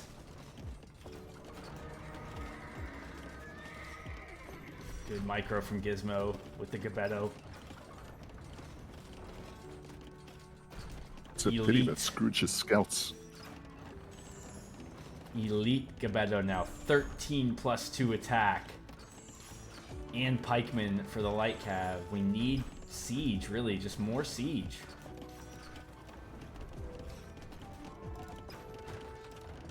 We do have trebs out. This brand new castle goes down in purple. Gizmo the Gremlin almost double the score now. Looking like he's going to give the first loss of the tournament to Ebenezer Scrooge. Trebs, though, naked, left alone, and the light cab will come and clean those up. That's a good find from Scrooge. Yeah, interestingly, Scrooge is deciding to do one last Hail Mary here with some archers out on the right-hand side of the main island. Yep, it's going to be crossbows. Byzantine crossbows as the last throw of the dice, and unfortunately, I don't think that is a very good option to go with here.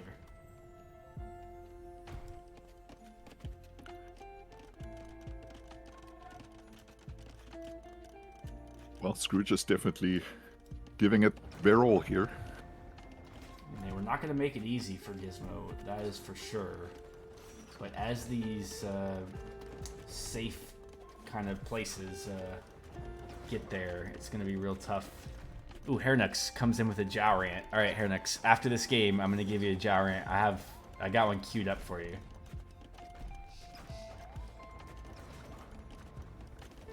It's probably something I've already ranted about today, but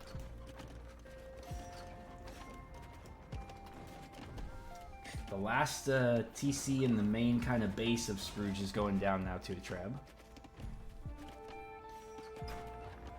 Yep, and That volley probably does it now. Oh, these Gebetto, though, camping Oh. under the castle. We don't like that. You're going to lose a couple of those for free before it goes down. Not too bad. Scrooge Okay, is and, spamming all over the place. Ooh, look at the crossbow. Okay, the crossbow are going to catch that castle going up. And Gizmo's going to try and force it down. He's going to lose a lot of vills. And Ebenezer Scrooge is in the vill lead again. He is still in Castle Age and getting Ring Archer up. Oh, he's going to throw so many vills here.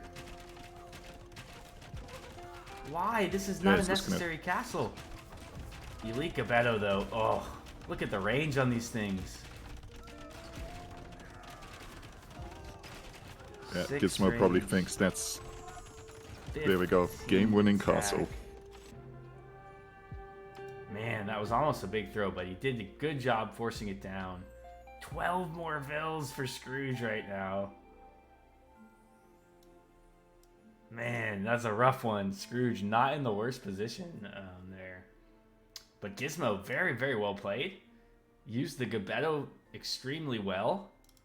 Lots of castles straight in the face of the opponent. Good aggressive play. I love to see it. So Gizmo, I didn't think after the first Gizmo set that he looked particularly strong. So beating Ebenezer, a little bit of a surprise to me, and I love to see it. Yeah, it is a bit surprising. So my feeling is that Gizmo is definitely a more aggressive player. Perhaps I feel like I can relate to his playing style of just, being a little chaotic, trying to be on the offense. Whereas Scrooge seems like someone that's not fazed by castle pressure. Definitely a boomer, 6 TCs. Yeah, we did. We saw a lot of TCs. We saw demos. We saw petards. That was a wild game for sure.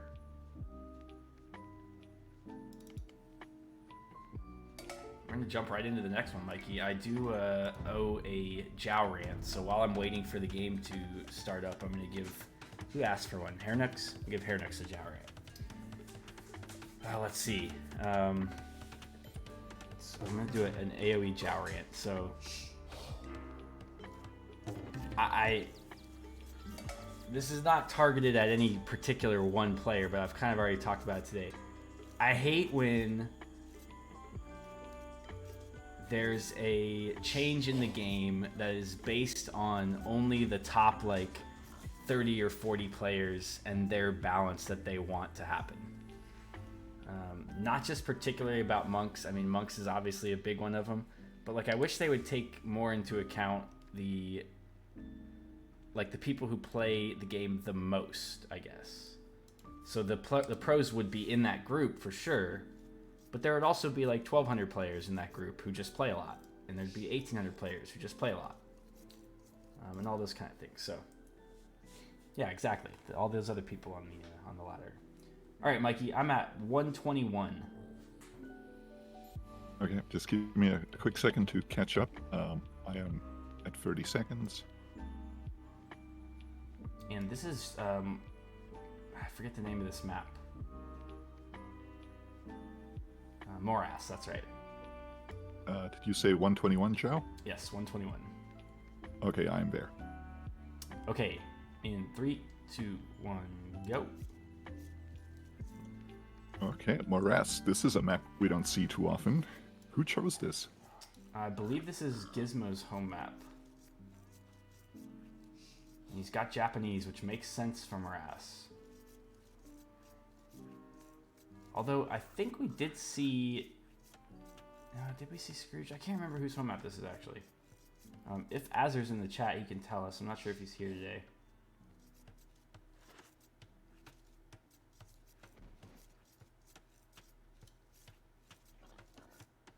So, Joe, I've never played this map. What is the plan here? Well, you've got all this fish in the middle. It's all shore fish, so you want to dock these fish. You do have wood on the outside and in the middle, so you can take your wood kind of at home like these players have. There are boar, so you have your starting boar like normal. But the fish is a huge, a huge kind of get at the beginning of the game, so... Yeah, Beige, I think you're right. I think we did see Scrooge on Morass. So maybe game 1 was Mega Random, and that was Gizmo's home map. And then this game 2, yeah, it was with Incas too. And he did exactly what you said. He kind of started to wall the back edge here, and then he did like a 5 barracks Mike Jet play after that.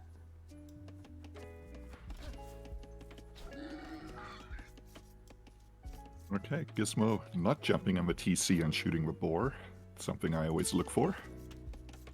Yeah, as we get into the group stage, I'm going to start to look at these guys as their actual, like, not their character names, their actual games, as like Mike Jet and Bricks and, you know, all these Beige, and see like who does what thing. Just saying 5 barracks is noobish, we need 10. Yeah, it was probably more like 10, Mike. I probably meant like 5 at one exact time. Hairnux says that Mikey sounds like Adam Driver. Yeah, okay, I can hear that one. Hairnux, I always say the Saw guy. That's what I think he sounds like, but I think Adam Driver, you probably like that one better, Mikey. I guess so. I've actually never seen the Saw movies. In fact, Okay. someone had to explain that to me. But of course you know Adam Driver, right? Yeah. Okay. All right. Well, Scrooge is going out for the first mill on the fish here. Yep, and we did see this. Oh no. Gizmo Oh, literally attacking the TC. Still gets his scout away. Wow. Gizmo's been good with this little micro stuff. yeah, definitely. And I'm noticing the slight idle TC time again on Scrooge. Yep. Second game in a row that there's been some really early idle TC time. And good scouting by Gizmo. He's going to find the mill right away. And goes out with the mill of his own around the same time. I'd love for the Japanese player to get even like 2 or 3 mills out on these fish at some point. Not right away, obviously, but shorefish, obviously, one of the fastest food gathering you can get in the game. So the Japanese are going to have that bonus of half-price mills.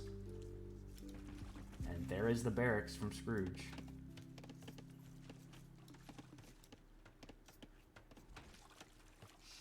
So we saw this in our first set that we saw with Scrooge. He had early barracks, he got early militia out, then he went into Eagles, and eventually kind of overwhelmed with Eagles and Siege and Monks.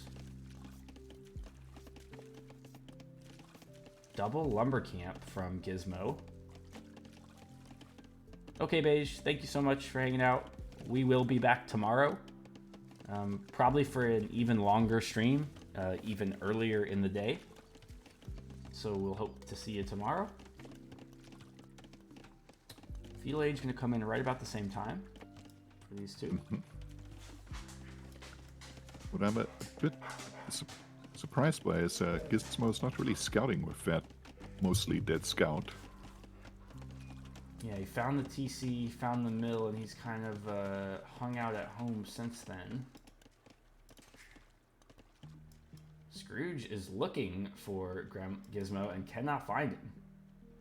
He's wondering where the heck he is. He sees the food up there and probably thinks, oh, he might be there, but now he's going to see these 3 tile golds and probably realize that that's not the home base of Gizmo.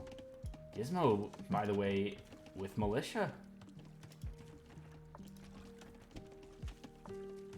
So no Yep, militia from Scrooge.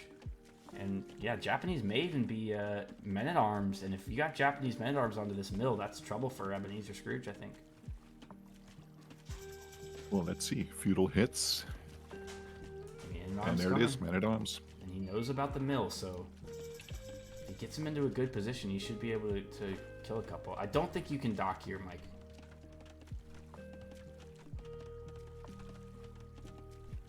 Alright, let's see what this attack is like. The villagers are gonna try and do some damage first. Yeah, we need to run away until we get men-at-arms in. Now we can fight. This is a perfect fight from Purple. Gizmo, Oh, good reaction by Scrooge. Terrific, and he's gonna kill 1, probably 2 villagers. Yep, 2 vills down. And ooh, a force down range. If if Gizmo was paying a little more attention to this, he probably could have denied this. Yeah. And then we go for the archer's cute. Yep. Archers right away, and they're going to be necessary, so... Oh, it's a pity that Gizmo didn't run out a bit to the left and try catch those vills. Yeah, there are archers already coming also for Gizmo, who's killed that mill so fast. Those Japanese men-at-arms just absolutely doing work. So now, even once we start to get back on the fish, we're either going to have to make a new mill or we're going to be walking back home every time. Yeah, Bricks in chat saying you almost never need farms on this map because there just is so much fish in the middle. Yeah, Gizmo is playing this very well. He's walled up back at home, mostly, leaving one unfortunate gap on the right.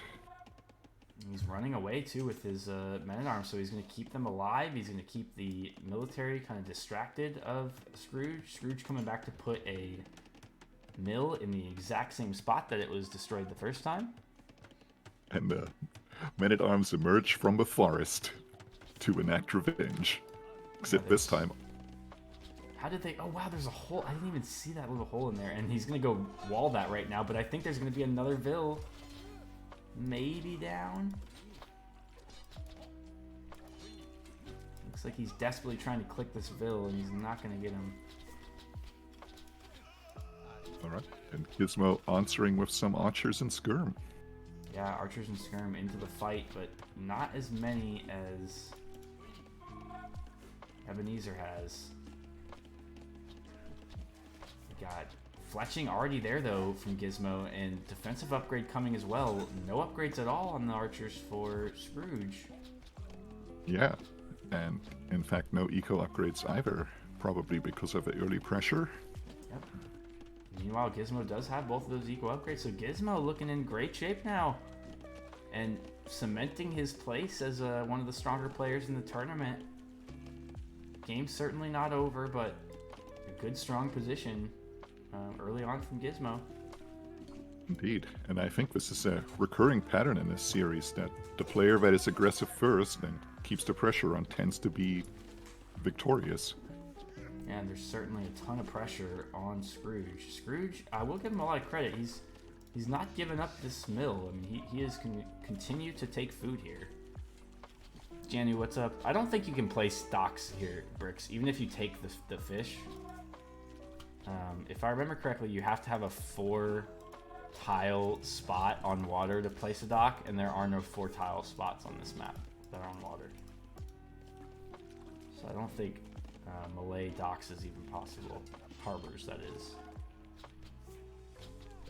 Good fights here. I'll tell you what's actually like kept Orange in the game is that he does have so many Vils in this area that so many of the shots are taking HP off the Vils and not attacking the military units. But now, oh, 4 or 5 Vils died right there. 6 Vils. 7 total in the game so far, and Gizmo up to a 3 Vil lead as he starts to kill even more of these orange villagers, adding in more men-at-arms too, and now they've completely cleared this pond area. Ooh, and Scrooge deciding that a watchtower out in front might be the answer to all their problems. I don't hate this watchtower because it's going to let you get back on these fish that haven't even been started yet. So you've got a good 600 or 800 fish that you should be able to take there safely. But the second mill down can't be what you're looking for as the Inca player. And a couple of archers and some skirms are going to get in and hopefully find the wood line for Gizmo. And Gizmo looking really, really good right now. And Scrooge finally getting fletching while Gizmo is housed.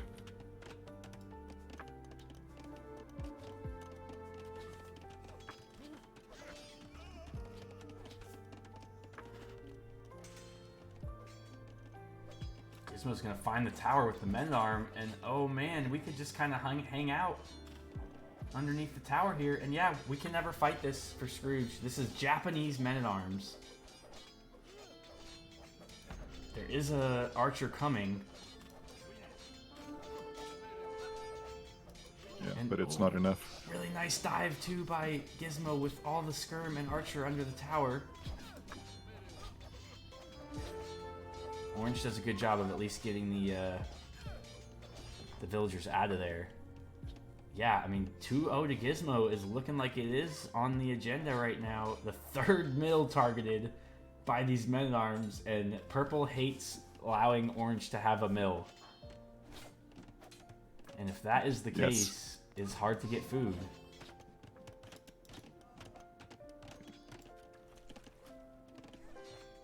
Well, Gizmo is making sure that Scrooge does not get a high-protein diet, but instead opting to go for the vitamins and the berries. We did just have a little walk by here where we got some bad damage, and we're not using the men-at-arms to help out. But another Vil gonna get picked off here. And we're up 7 Vils. Both guys right now are busy not making Vils, so Scrooge realizes and feel- starts making again. Gizmo's about to, there we go, click up to castle. And then I think Scrooge will be having a rather bad Christmas.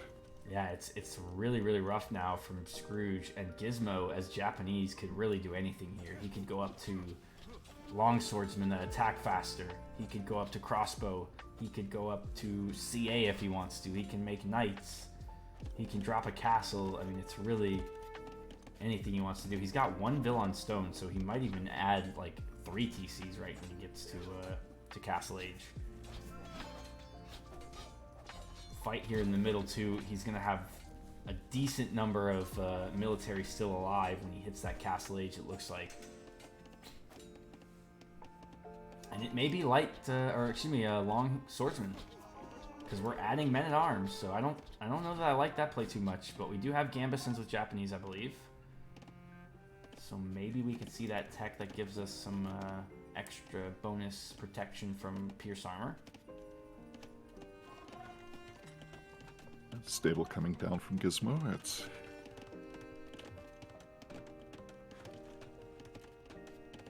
what's surprising to me is that Scrooge is adamant about taking these fish out front here, instead of going around the back. Could have gone kind of out here for a long time and not been in the path. Oh, and we're gonna walk. No. That's one of those where you didn't patrol your army, you just kind of walked them into an area. In big trouble now, and I would just run. Yeah, good job. Just run away, get your upgrades. Oh, we're gonna lose a few more men-at-arms if we're not careful. Well, long swordsman coming in. Yep, it is longswords, and we are killing the military now. And I swear this is gonna be like the 5th mill that gets killed in this game for Orange.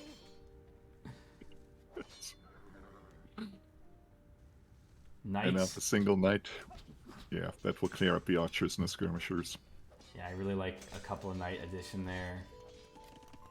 Might even debate your opponent into making a pikeman or two while you have long swordsman as your long-term choice of unit.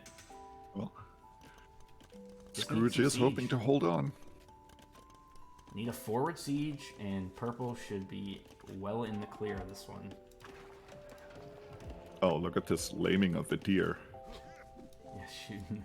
Gizmo is really being a little gremlin out here. And there's not really a need to go and make a hole in this wall, but Orange doing a good job of kind of quick walling behind, so gonna kind of give him a reason to go through this wall now. But these longswords so fast through the wall, just absolutely eat.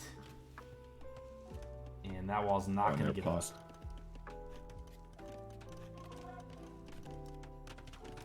TC being added on the stone now, so maybe not a castle right away, but I expect a castle soon from Gizmo, and looking very, very tough.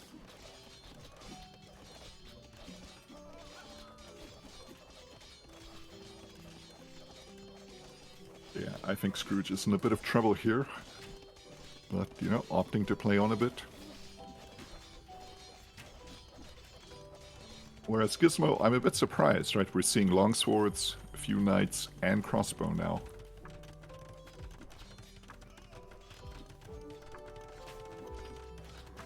Yeah, they're gonna dive this tower. Deny the tower even. Oh, that's a huge tower deny. Waste of the stone. Is this castle into GG that we're seeing? Yeah, I think unfortunately for Ebenezer Scrooge, he is not going to be liking where this game ends up. Because it's going to be a 2-0 set for Gizmo the Gremlin. Yep, Scrooge has lost the will to live. There's nothing being queued up. He's trying to plan for something. I don't know what the idea is here, though.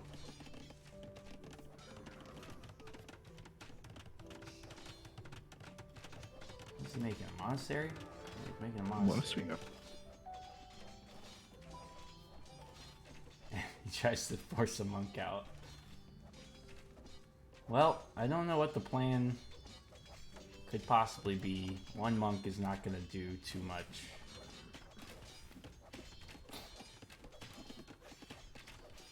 Purple just getting everything. +2 defense. Scrooge. And there's the GG called by Gizmo. Or excuse me, by Scrooge. Well, Mikey, that was a quick one. That was a surprisingly quick one. Let's take a look at our APM. That's interesting on the APM. Gizmo is definitely able to click a little bit quicker. Yeah, purple up there in the high 40s. That's I believe we saw Scrooge be there around game 1 of his first set. So a lot slower play from Scrooge in this one.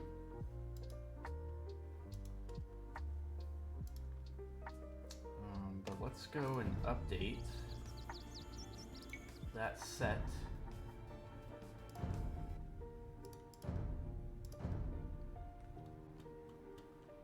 And Mikey, I think I'm going to take a short break from casting. I'll Sure.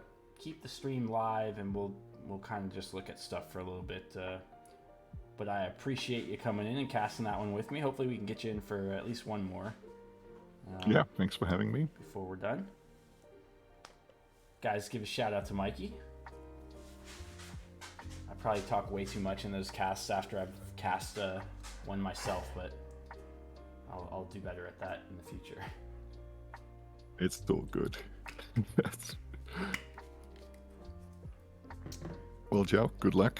Thanks for having me. I'll stay in chat and keep watching. Thank you, man. Okay, guys, let me take these headphones off, get out of Discord, do all that stuff.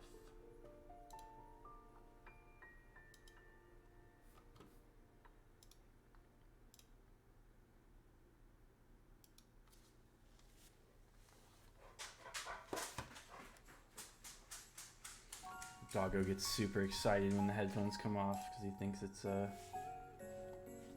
to do something, but not yet. We're still casting. We've still got games. We're still playing. Okay, so we just saw Ebenezer Scrooge and Gizmo the Gremlin, and Gizmo the Gremlin took that one 2-0 convincingly. So here is that set. Gizmo 2, Scrooge 0. Submit those scores, and here's what our Group B now looks like. Gizmo the Gremlin with 4 points is guaranteed to move on, as Kevin and Ebenezer can only get 2 more each. And they would only be on 4 max, and they both couldn't get that. So Gizmo is moving on. Don't know if he'll be getting a bye or having to play in the quarterfinal round just yet. Buddy the Elf also moving on to the next stage. And I think since I wanted to finish Group A today and then finish Group B and C tomorrow, but since I didn't have all the games, we did 1 game from Group A. We did 1 game from Group B, so I think we'll go ahead and do 1 game from Group C just to keep everything nice and even.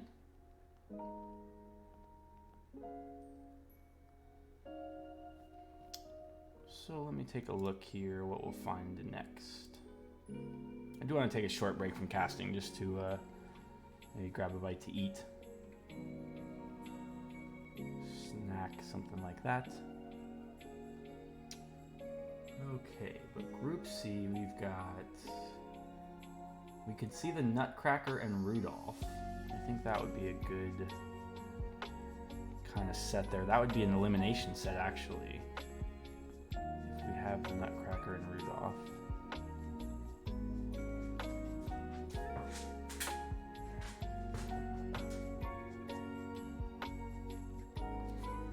I must be missing some games from my set.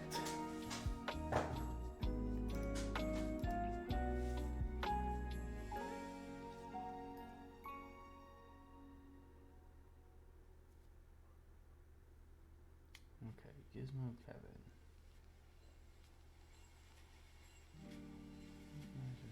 Heat Miser Santa. Heat Miser Nutcracker.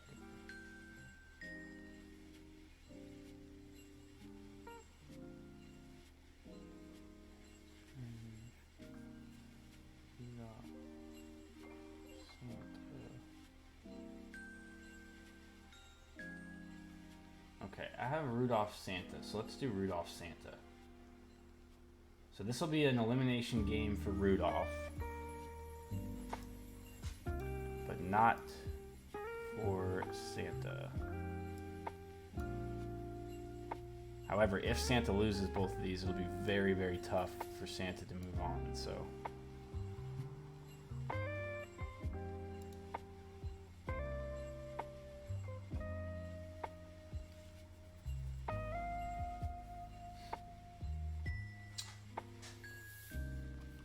Oh, hope everybody's having a good Saturday afternoon, evening time. Enjoying some Hidden Holiday Cup.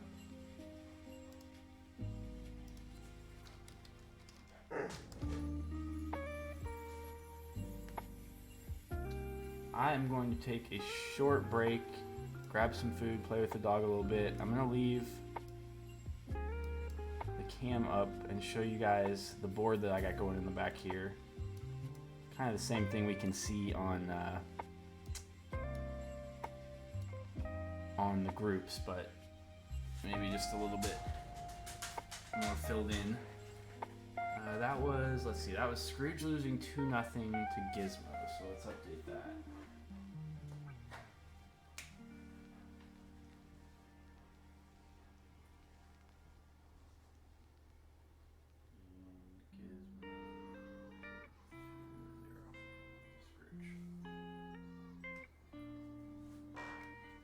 See the brackets there, guys. They're also on the screen.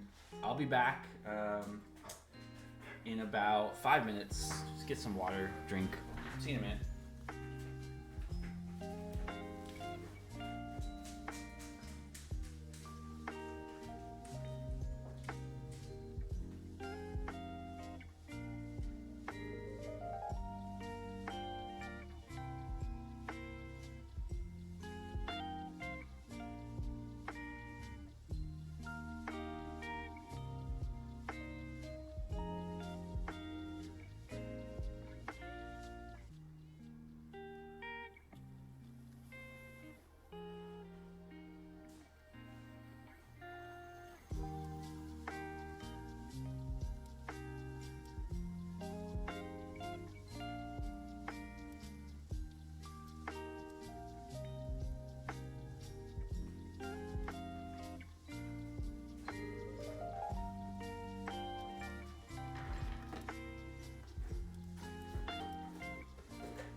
Okay, a little snack.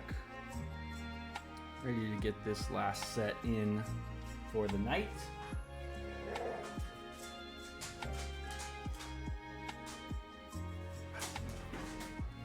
What do you mean? You can't go outside. You can't go outside.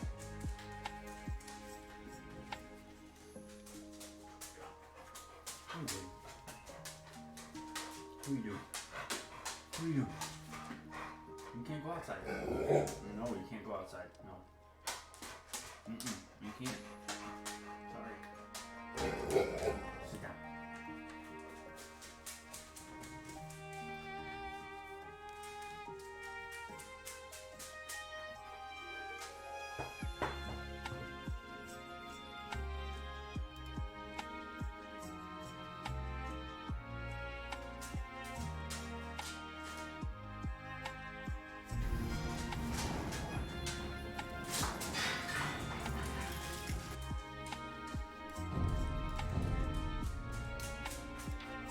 All right, folks. Last set of the night. Are we gonna do Rudolph, Santa? Is that what we said? Yeah, Rudolph and Santa. Again, loaded in the first 2 games. I've got the third one waiting if there's a third one needed. That is not an indication that there's not a third game. Santa's home map is Arena. Rudolph's is Golden Swamp. We've seen both of these players already at least once in the tournament. Rudolph took the 2-0 loss in his first set. Santa, I think, took a 1-2 loss. So Rudolph would be done if he does not win this set, and Santa can continue to move on even if he loses this one, but he has to win at least 1 game. So we'll know a lot more after this game's over about what all 3 of the groups look like going forward and what games have to be won and lost, etc. But game number 1 is going to be on Santa's Arena, and if you know, we've seen Santa play already. His arena pick was Huns.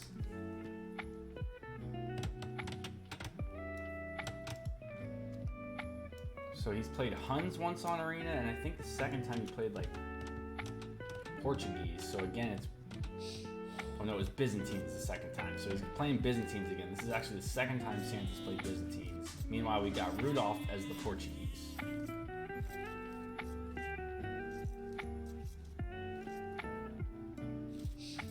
So high probability of some clownery with Portuguese. So I love that. All of the Santa Arena games we've seen so far, though, have just been. Oh, you know what? You're right. Santa did win. Let's see. Yeah, Santa beat the Nutcracker 2-1.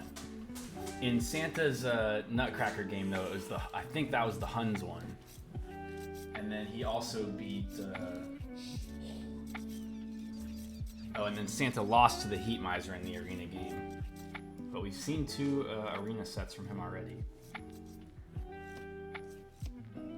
Oh yeah, so this actually closes out Santa's group stage. So Santa has 2 wins already. If he gets 2 from this, he will move on. Yeah, thank you for correcting me there, Bricks. What do you want, dog? You can't go outside, I'm sorry. I'm sorry, you can't go outside.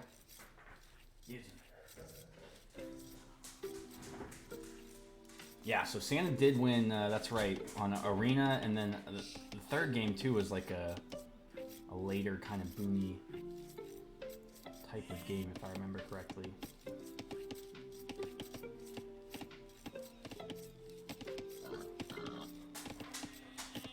Tough to keep all these games in line when I don't, when you just only have characters to go on.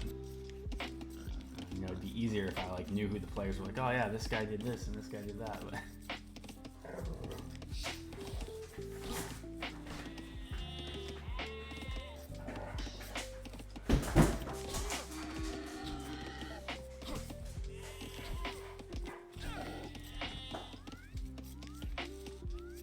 so of course on Arena, got not a lot going on early, so we are going to fast forward a little bit.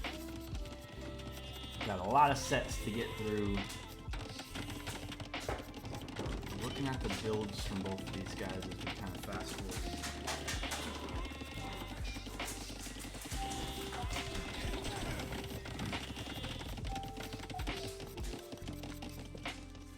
See if there's a scout engagement here anywhere. Going to gold, so early gold from Rudolph, maybe a early fast castle. Early farms from Santa Claus. We've seen Santa Claus do the same thing in all of his arena games. There's been early farms. It's been, we've actually seen this a couple times too. The lumber camp back in the little dongle of the base. Now we've got blue queued to attack red scout, and we'll see who can get the attack first here, as neither player even close to feudal age.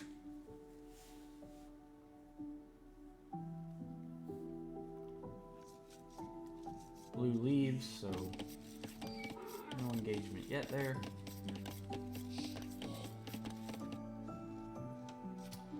Relics are pretty even. You got two close to both players and one kind of out there in the middle. Don't think the relics are as important as people think they are in 1200 games. They're probably a lot more important in the higher elo. There's less margin for mistakes and stuff like that.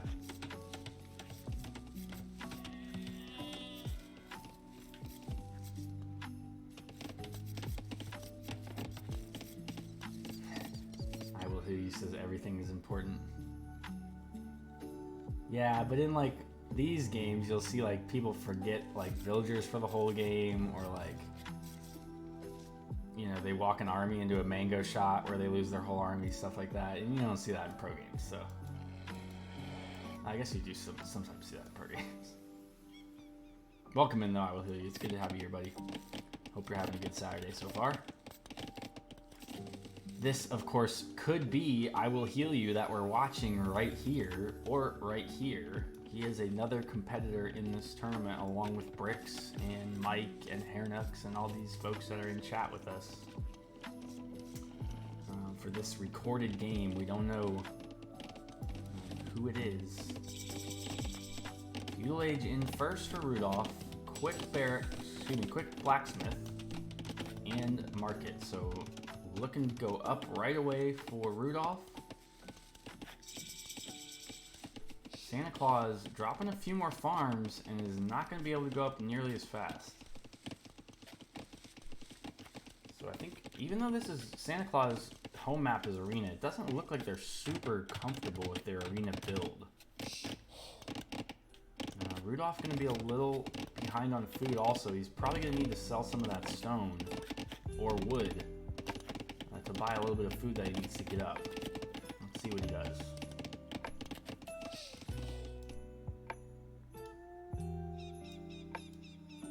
Yeah, Mike, the grudge match. Santa and Rudolph. We've been waiting for this one. I've talked this one up a lot. And as is right now, Rudolph has to win at least one game in this set to have a chance to move on. If Rudolph loses this 2-0, then they will be technically eliminated. We still have a set, I think, to see from them, but yeah, that would put them at 0-4 for the matches, and they'd only have a possible 2 points. So rooting for Rudolph to get himself a win. Yes, Red Nose versus Red Jacket. It's you know, the big man himself, Santa Claus, and the pet, Rudolph the Red Nose.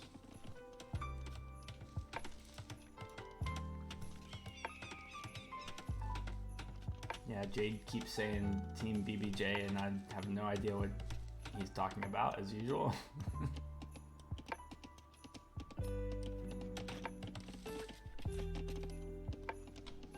Alright, so there are scouts from Santa Claus, and we've seen him do this as well.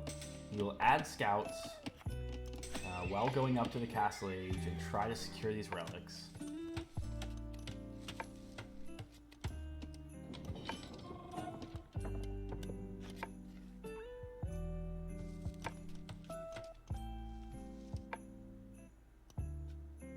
Scouts not engaging, but Rudolph will have got a glimpse of the couple added scouts now. Blue somehow managed to still get up to Castle Age first. I think Red just needed to use the market a little bit more. They would have got up a lot faster.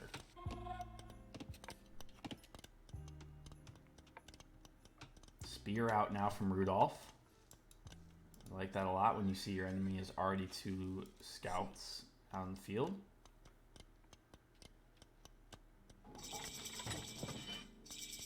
Alright, Castle Age right in one after the other. Spear goes down, takes about 2/3 of the HP off the scout in the meantime. And both players, well, at least Rudolph adding the monastery. I would expect that Santa Claus would be adding the monastery any second now behind this. So that is going to be TC first. Rudolph not even adding the second TC, so I'm not sure what the plan is here. If you're going fast castle, you generally see a couple TCs go down.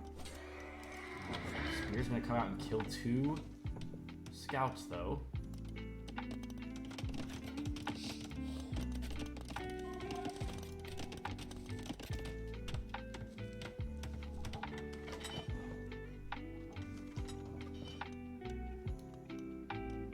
A good time to remind you guys that if you have missed any of the Hidden Cup action, all of the games are on my YouTube channel and the Twitch VODs right here on my channel. But yeah, check out, especially for you players that you want to do some double research on your opponents and stuff. Go on over to YouTube and search CapJow, and you will find me there. Yeah, I think that's, I'm going to try and do some editing of those videos too, Mikey, after the group stage is over this weekend. So I'll try and cut them down into like segments so that you guys can actually see like where the games are. You can just go through them.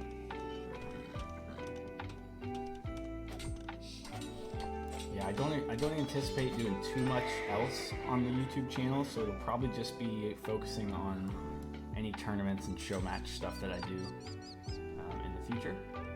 Which will probably be Coach Casts. So Pikeman upgrade in for the Portuguese. Gonna chase around some knights. Blue has not, Santa has not added the monastery yet to try and start taking in these relics, but they have added an outpost very early on.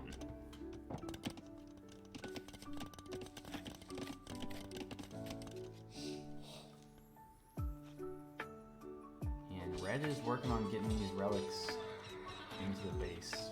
Rudolph finally loses his scout.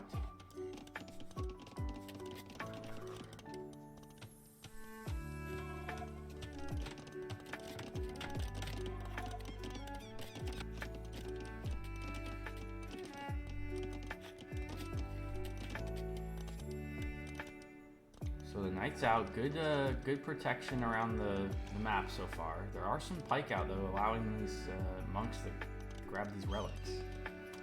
And this should be the 3rd relic already, and it will be. The 3rd relic already from Rudolph. Oh, and he's trying to grab this 4th one, but gonna get busted there. Defensive castle at home now. What is this? Okay. Like maybe we decided to go forward and then change our mind. 3rd TC being added from Santa Claus outside of his original arena. Make sure we walled up. Seen that a couple times already in this tournament.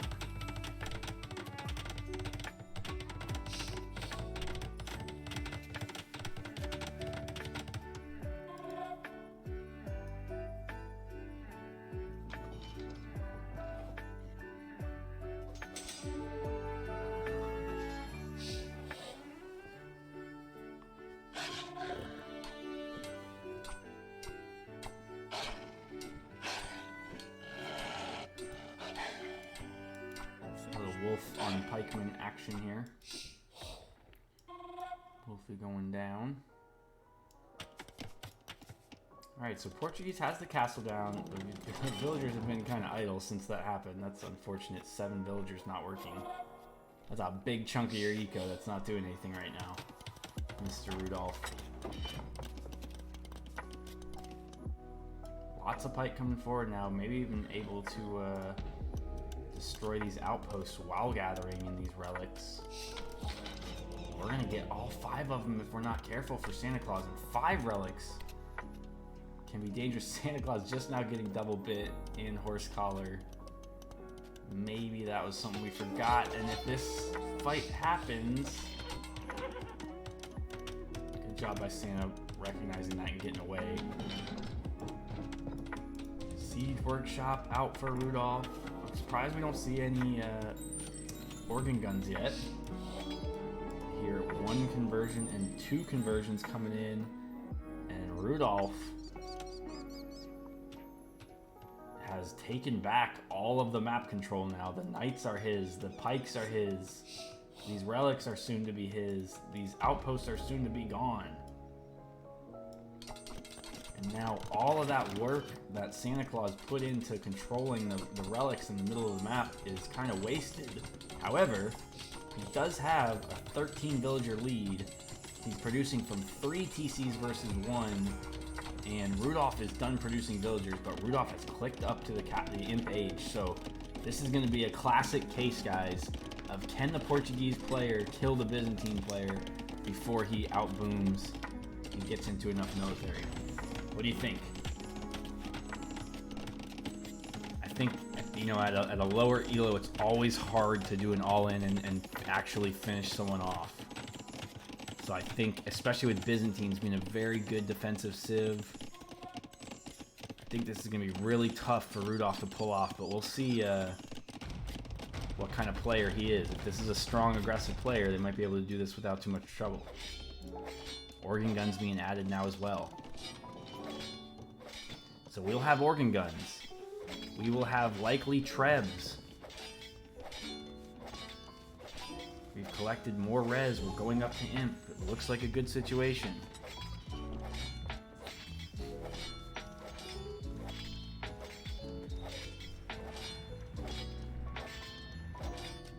Mango's coming out. Are we gonna get a good shot here from the mangoes on a bike? Oh no! 2 monks go down. Great job by Santa on a little snipe of the monks there.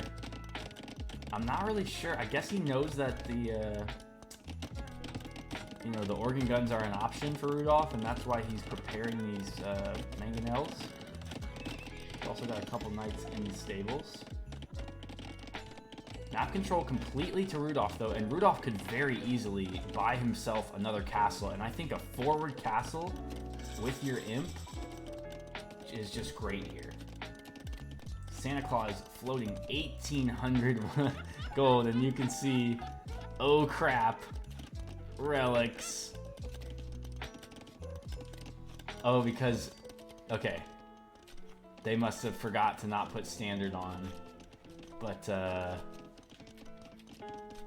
Rudolph says I'll eject and put it back in. So perfect. Well done by these guys, even though they messed up the settings. He says, I love the chat. Santa Claus says, you want to give me one? LOL. Rudolph having to buy stone now, and he buys that stone so he can drop this next castle. And okay, it's forward. I would like to see it even a little more forward on this gold, but this is exactly what he needs. A place to camp out his trebs and build a wonder. Yeah. That would be pretty funny. I hate where this treb... What are we doing with this treb? We're just attacking the wall? I don't like that at all. Put your treb here under the castle and then kill what inevitably will be this castle. Okay, so he's taking out the siege workshop to try to stop the production of the mangonels, maybe. And I hate this castle, actually, from Santa Claus, because you know your opponent's an imp. So you don't want to be placing this in a place where it can be trebbed from outside your walls.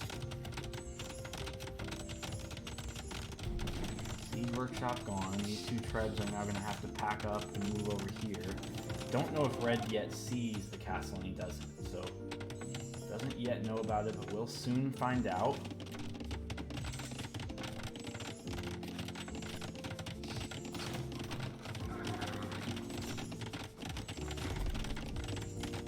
Crossbow being created now from the Byzantine player. And that's a little bit of a desperation move, and I don't think it's going to do well either against these Organ guns. All blue has to do, or excuse me, all red has to do now is get these trebs moved over and attack this castle. University trying to be repaired by blue. Nothing being researched in there, so maybe just trying to keep that up for chemistry, and we didn't finish it off. You'd like to see that be finished off, and instead we're gonna dive this castle and we're gonna lose one. Only 1 organ gun, so not too bad of a loss there.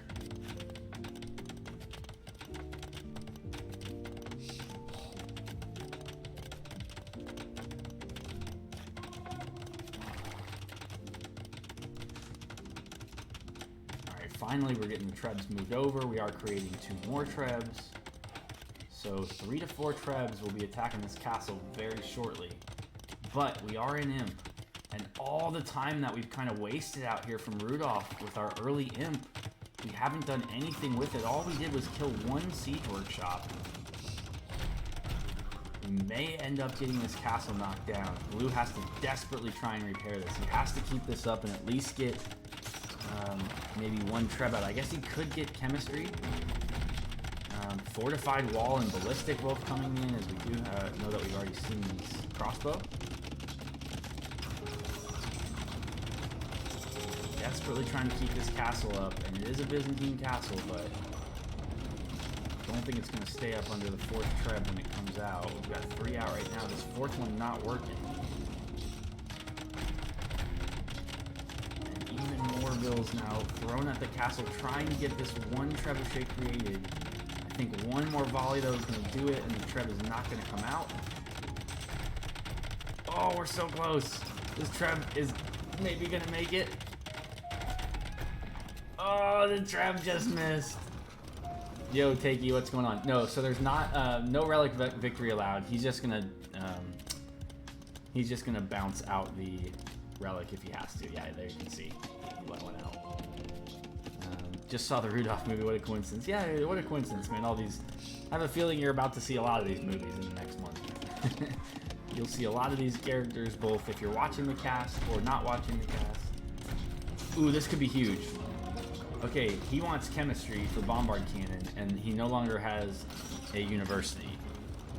So, well done here from Rudolph. Fortified walls are up, so these trebs will need to take a shot or 2.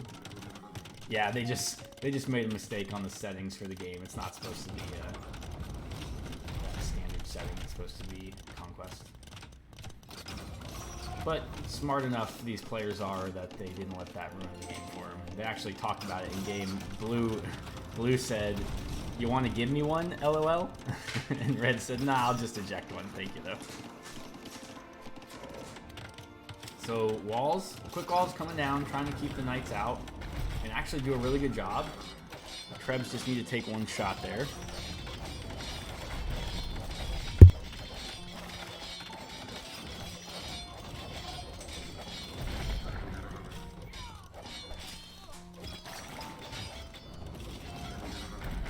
Knights busting in. These organ guns need to join the party, or else Blue's knights are going to be enough. Although red could just snipe all these mangoes, that'd be huge.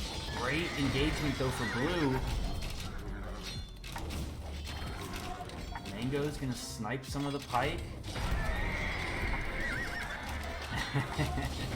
Yeah, Rudolph has the red light for all these relics, the red nose for him. Okay, now the organ guns bust in.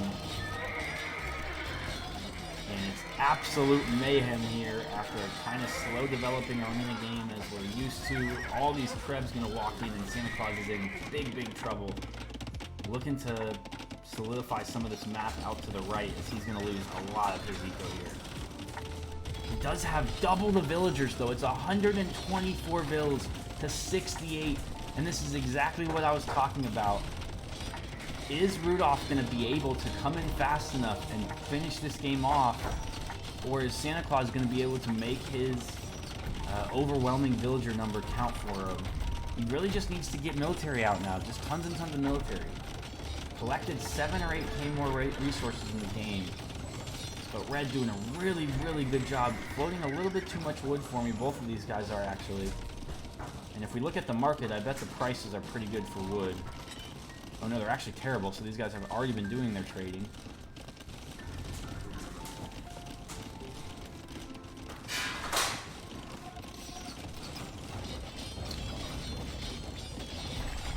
But we're not moving fast enough, I don't think, for Rudolph. It'd be nice to kill this market. Not gonna do that. Now we've got this entire pocket of about 50 villagers that we could kill.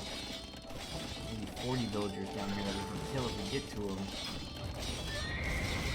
And we're gonna run some knights in, and that is a big loss. Those organ guns are so strong when massed up like this. Red does a great job here of finding this TC, and even though he doesn't have enough to kind of destroy this castle and TC yet, just finding this is absolutely huge. Yeah, KT, Doggo's always looking for attention. Unfortunately, whenever I want to like play fetch with him or anything like that, he'll just like go get the toy and like sit with it in the yards. And then like when I don't want to play fetch, I just want him to go lay down. He just like is right here all the time. So Trebs from now inside the base gonna take this castle outside of the base, and I think Rudolph is doing it, guys. He's still only 75 to 133 vills. Blue doing an amazing job keeping his villagers alive, but they're just collecting 5,000 wood. Desperate attempt to get a bunch of stables down. Maybe we can get to like Hussar or something like that.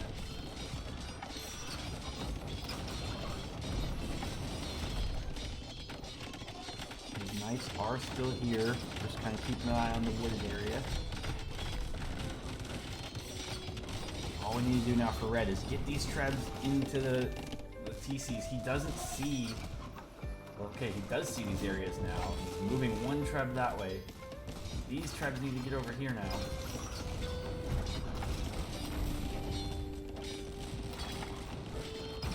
So many organ guns. Oh, it's camel. Okay, so nothing on gold, and we're trying to produce camels. Which will also die very quickly to the... organ guns.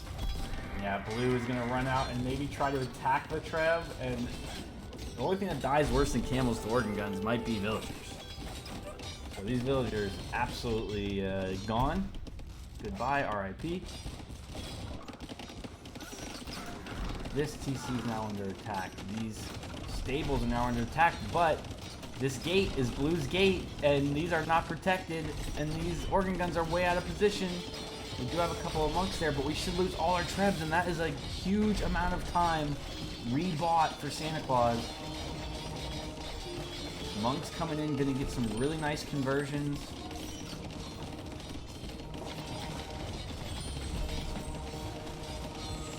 Organ guns, wow, 2 of the Trebs actually stay alive there. That is absolutely huge that 2 of those are alive. And another Treb goes down too. We missed. The vills must have got to this other Treb. All the vills died, but one of the Trebs goes down. So of the total 5 Trebs, we only have 2 alive now.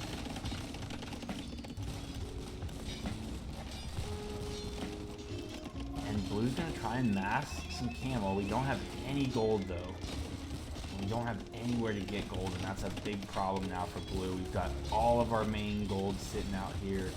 A little bit of leftover back gold. But the rest of this gold is all near Red's base.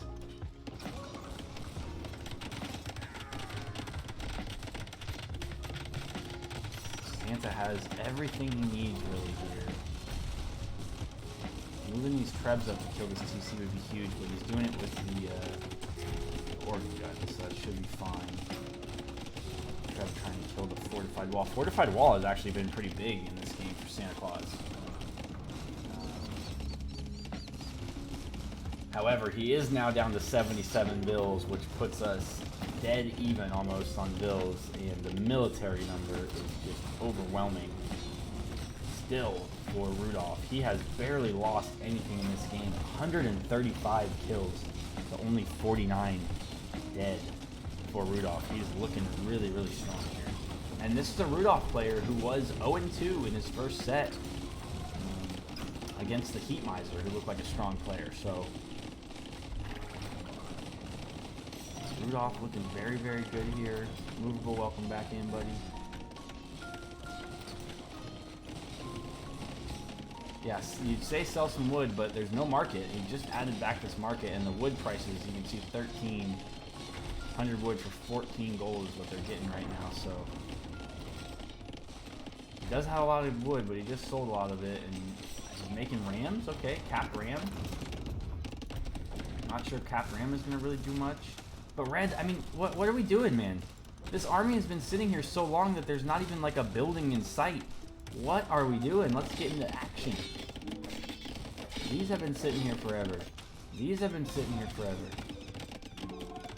And I mean, we're not doing a bunch of eco at home, so what's the plan here? Let's get moving. Blue may be thinking this is the last hurrah. And it just needs to be the Organ Gun's way out of position, so the monks are all going to die. We get one conversion. Only one conversion, though. Yay, Chefy baby, what's up, man? I hope you had a terrific birthday yesterday. We're watching this Organ Gun massacre happen. It's happening real slow from Rudolph, but it's been a good game from him. He kind of methodically destroyed the base, killed the TC over here, killed most of the TC over here, and there's the GG called finally from Santa Claus. Rudolph getting his first win of the tournament. Very nice. And we want to look at the APM. Okay, so Santa Claus right there in the 30s and high 20s. This is kind of right where we've seen most people in the tournament at so far. So the high 20s, low 30s. Santa beat Nutcracker 2-1, yes. The first win for Rudolph in the tournament. He lost 0-2 to Heat Miser. So Santa has 2 wins, which is 2 points, and Rudolph now has 1 point. So this game kept Rudolph alive. If Rudolph had lost 0-2 in this set, he would be dead. But I think this one keeps him alive. Santa Claus, meanwhile, went 0-2 and 2-1. So he's going to have to win the next 2 games to have a chance to move on. Meanwhile, Rudolph doesn't need to... Actually, no, Rudolph needs to win this one too. Rudolph has to win this set because they've already lost the set 0-2. So this next game is a must-win for both of these players. Actually not a must-win for both these players because Rudolph could then win the second game in the third game. So Rudolph has to get 2 points from this set, I guess is how I should have said that. But we've got at least one more. There could be a possible 2.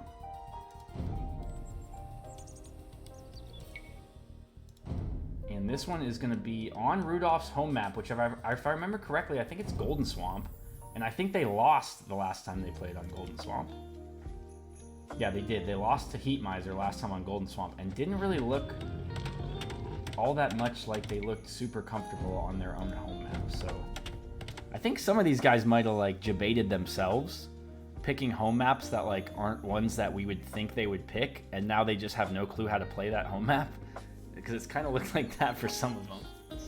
Maybe I'm being a little too critical of them, but certainly felt a little bit like that.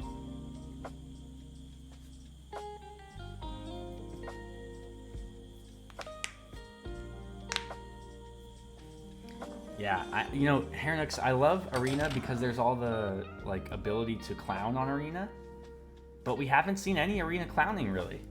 I mean, it's been, like, scouts into map control, into, like, UU as Portuguese. I mean, there's not been a lot of clowning on that map whatsoever.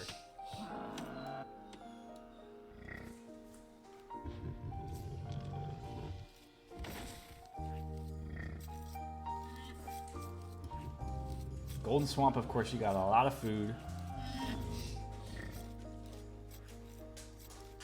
A lot of food. All these water buffalo, of course. Now, we did see quite a bit of laming attempted on Golden Swamp from players in the other groups.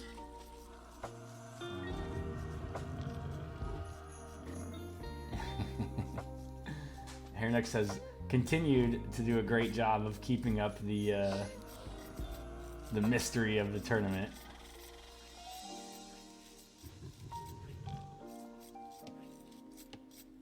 Oh yeah, that's right. On Sheffy's stream last night, we had Jade casting, we had Mikey casting. It was a good time. Takey, I did see some of your games. I was kind of falling asleep during a lot of those, a lot of Sheffy's cast. Not because it was a Sheffy cast, but because it was 3 a.m. in the morning for me. So I tried to fight the Sandman, but eventually did pass out.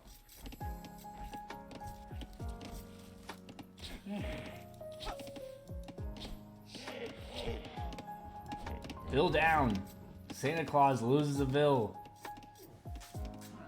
It's rare that I catch one of these. You know that's not true because I'm there like every fucking night. If you were boring, I wouldn't be there.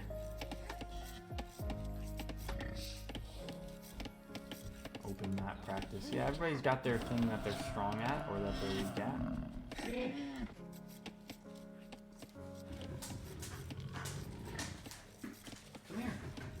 Come here. Oh, let's get you some attention. No, you can't go anywhere. Stay here. Say hello to the people. Say hello to everybody. You a good boy? You a good boy? You a good boy? Are you a good boy? Are you a good boy? Yeah, you a good boy. Okay, go lay down. Go lay down.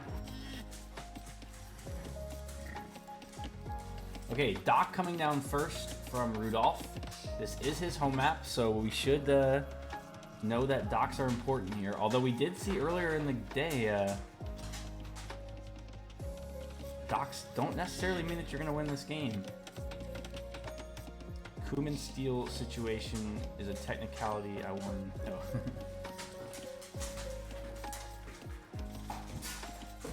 Yeah, Sheffy finally corrected his naming of the snipe / steal in the Civ draft.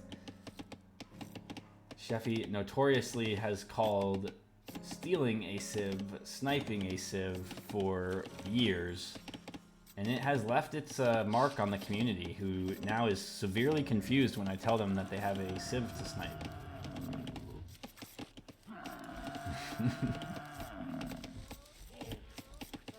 Another boar coming in. Will we keep this bill alive? Looks like we will. So only losing one bill. And that is the one bill that we are down right now, so. Also keeping an eye over here on my Detroit Lions, who are going to make the playoffs this year. And hopefully not brutally disappoint me like they do every other year.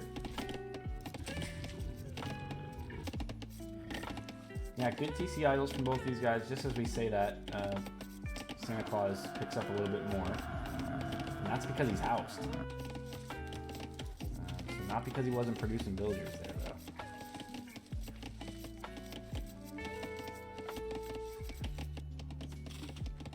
Packers aren't even the second place team. Oh, we go for a huge Water Buffalo steal here, and Santa Claus loses his scout. So I'll tell you what, guys, if Rudolph wins this set 2-0, this is actually the most exciting scenario for this group, I think. It would put 3 players really, really close. Actually put 4 players in the running.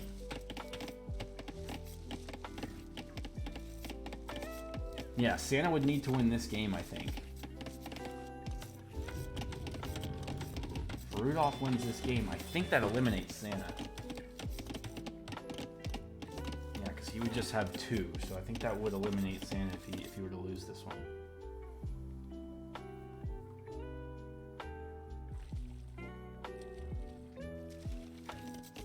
Double docks from Rudolph. We did not see these quick double docks the first game.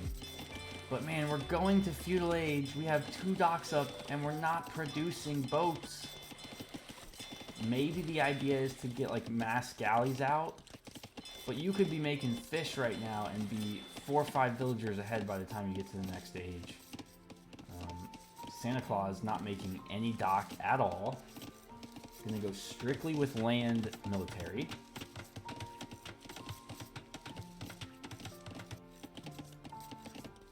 Just a reminder, we saw in the very last set a player take this area for almost the entire game.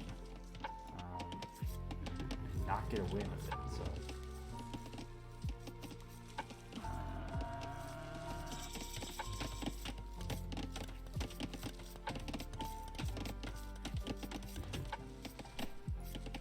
Feudal age in for both players very soon. Blue first.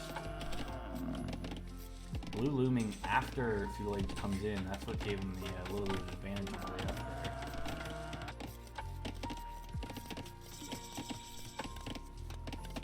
there. Take versus Jade show match. That could definitely be one for the future. Oh, while there's not too much going on in this game, we did steal a couple of Water Buffalo here. I want to talk to you guys about the show match ideas that I have coming up after the tournament. I'm going to bring back coach casting. So if you guys are familiar with the coach casting series, it's where we have a couple of people casting with me, and they're allowed to call timeouts for their players and talk to them about how they can get better. So it's a lot of very interesting scenarios that come out in the coach casting series. And I'm going to do coach casting duos first. So we'll have 2 players. Don't have to be the same elo. Like it could be like a 2K and a 1200, and then they'll be matched up against the 2K and a 1200. They'll play a game each, and then they'll swap. And you know it'll be the 1200s playing each other with the 2Ks casting, and then it'll be the 2Ks playing each other with the 12K casting. So or the 1200s casting. So I'm looking forward to that. If you're interested in playing, shoot me a DM. We can try and set up some good teams for some coach casting.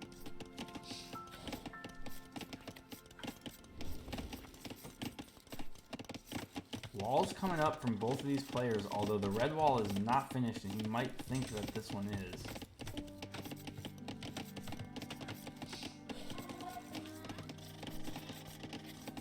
And again, the player who went to water is well in the score lead, has good control of the map. The difference in the game that we saw earlier in this one is that red is almost completely walled up, needs to get this last bit of wall up.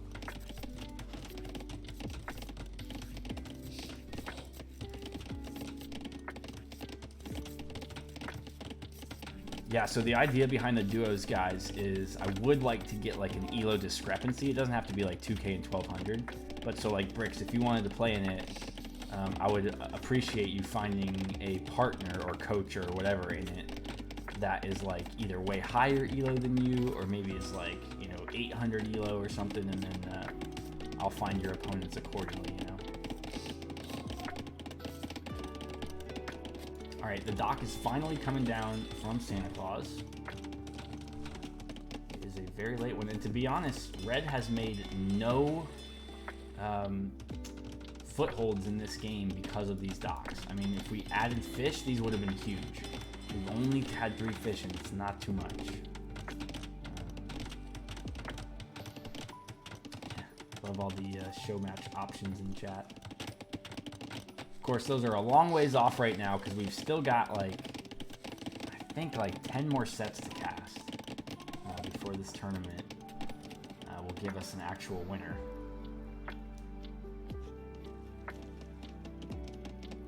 After the group stage, these games will move into best of 5 sets. So the games will get a little longer. We'll get a little bit more diversity of maps. All the players do have the option one time in the tournament. Oh, look at the archers getting forward. Skirmishers made from Rudolph to protect. Could get these fishing ships, but we're gonna walk right by those. As I was saying, the players do get the option one time between the group stage and the knockout stage to change their home map if they want to. So they do have that option. The archers are going to try to take out the couple skirmishers, and they are microing very well here for Santa Claus. Loses one archer, takes out one skirmisher.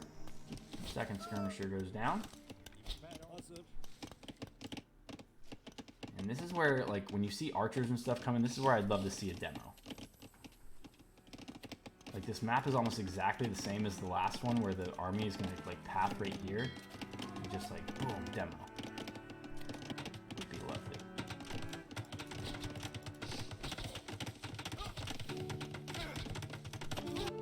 lovely. Yo, JR goes boom. What's up, buddy? JR fangirling over another streamer. What's new?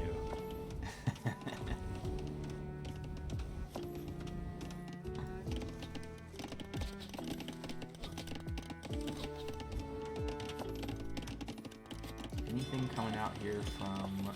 Okay, fire galleys coming from Santa Claus's dock. Is he going to keep them inside the dock until he has a number that can beat some, or is he going to just pop it out right away? Good sets so far, JR. We've got one set out of A, one set out of B already done tonight. This is our set out of Group C.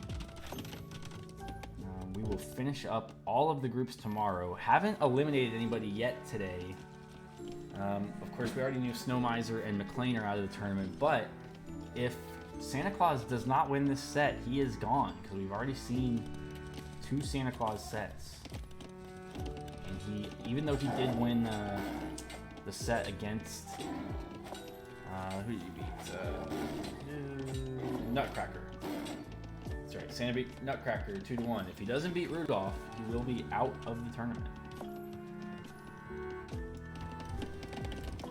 Dock found now by Rudolph, and the 2 fire ships pop out. They're going to kill one, and the second fire ship is going to go down as well.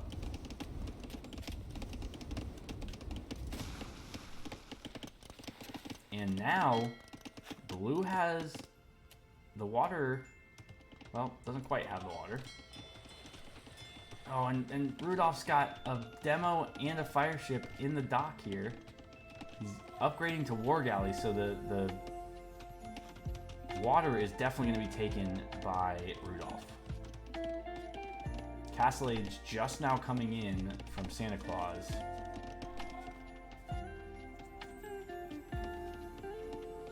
What numbers? You mean like the who's won and lost? Yeah, we'll look at the challenge bracket. So blue gonna run right into these Castle Age boats and is not gonna like that. I still would love a demo in this area, man. Just imagine a demo right there. Boom, everything dies. Tower now on the bottom. I didn't see this tower. This is very nice from Santa Claus. Giving himself kind of a road into the base here from Rudolph. A lot of archers too, and these will be crossbow. Should be crossbow anyways, very soon. It's actually Elite Skirm. I don't know why Elite Skirm is the play here by blue. This is the last set tonight, JR. I have a gym appointment at like 9:45, so I don't have any more time to do these. I started tonight like 5:30. You can see the stream. We've already been over 3 hours tonight, and we're only on the third set, so I guess 3 game sets. They're pretty much taking this long, I guess. Rudolph already 2 elite skirm, and these blue archers are in big trouble. Even with the elite skirm, I don't think this is the fight that you want to take. You're losing your gold units. Yeah, casting streams for me, like 4 hours kind of gets to the point where I'm just tired of talking. But also, like, I would continue to do these. I just have an appointment I gotta go to. But tomorrow we'll be back. I'm gonna watch soccer in the morning. I'm gonna have my fantasy football like up and ready. But I won't be watching it. I will be casting games.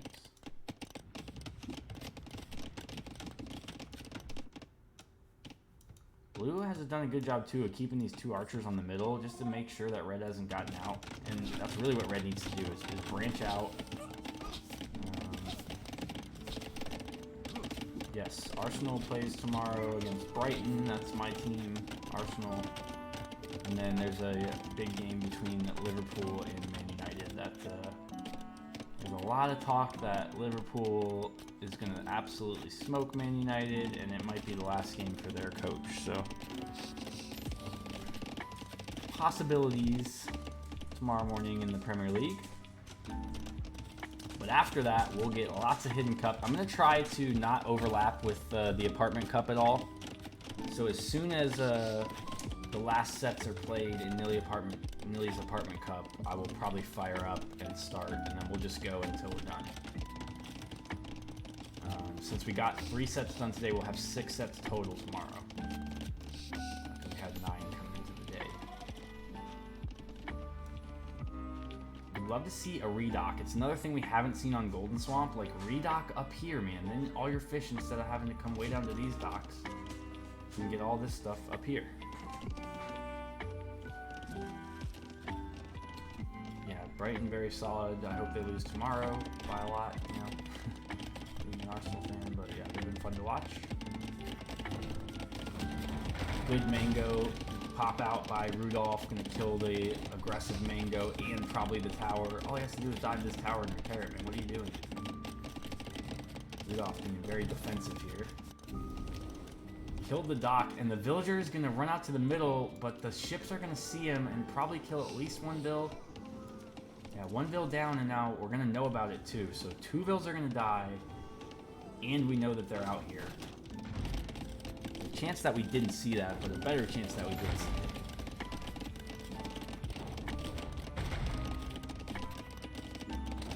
It was a great day so far, guys. We've had about 30 plus viewers in for the whole stream. I really appreciate you guys. If you are watching and you're not followed yet, please click that follow button. I'm trying to get to 500 followers, and I'm at around 435 or 440. Hopefully we can get there by the end of this tournament. Red, if we just add some galleys, is going to be able to deny, I think, all of this gold. I don't know if that's a thought that they've had yet. They have added a couple of fish traps here, which is a good idea. Looks like we got battering rams coming, so officially not Mike Jet.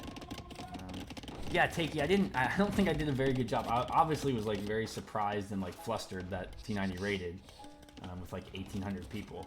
But yeah, I didn't do a very good job of like explaining what we were doing and like asking people to follow and watch and stuff like that. So I think I got like 20, probably like 15 or 20 follows from that. So it was great.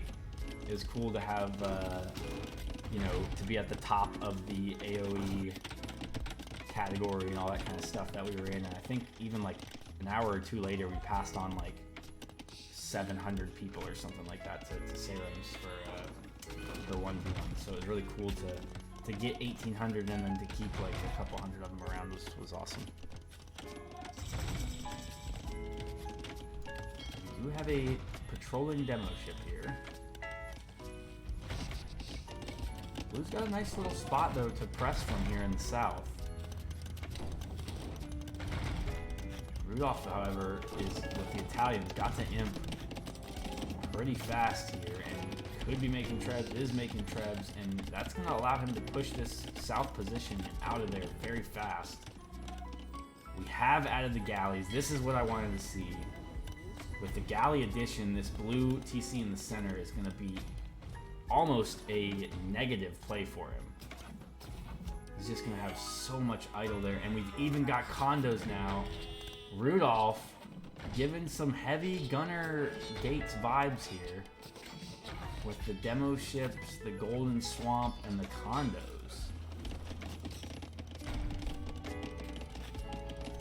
Of course, that just throws another wrench in my plans because I thought that Gunner was already a player who's out of this tournament in the Snow Miser.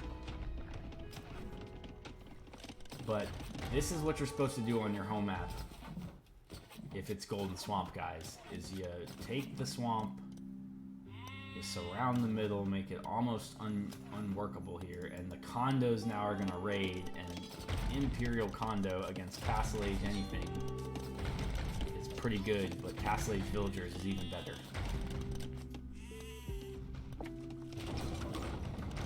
What's our Treb doing? Okay, our Trebs are killing the forward production.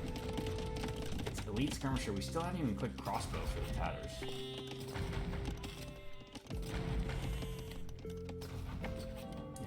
Could easily drop a castle in the middle. We don't quite have the resource yet, but we could buy it. We're idling a ton of these farms with the boats. We're going to be idling... Wait. Okay, I thought we were on stand ground with this guy. I was going to lose my mind, but we're not. So we're not quite idling, but we're killing, even better than idling, stuff on the gold. Yeah, no castle in the middle. I think red is content enough with his base. And I think blue is just really, really focused on pressing the red base now. That's their only thought of winning. And there's good mango shots on the skirmishers. Lots of rams, and I don't know what red needs to get over here with this mango. Maybe is more focused on the raids in blue's base. These guys are trading villager kills here, and we're actually dead even on the villagers. Condos, yeah, condos in this fight would have been much better than raiding, I think. Although the raiding is getting tons and tons of value. Rudolph selling wood for a lot of gold. So he's now run out of gold on his main base because of the pressure. We can't get these two on the outside. We can't get this stuff in the middle because there is a TC here. So we're having to buy a lot of gold. But we have so much res that it's not a big problem to try and buy that.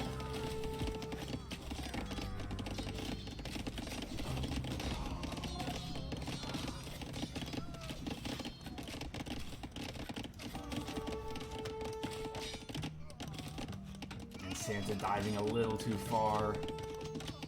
And now the condo are running all over everything.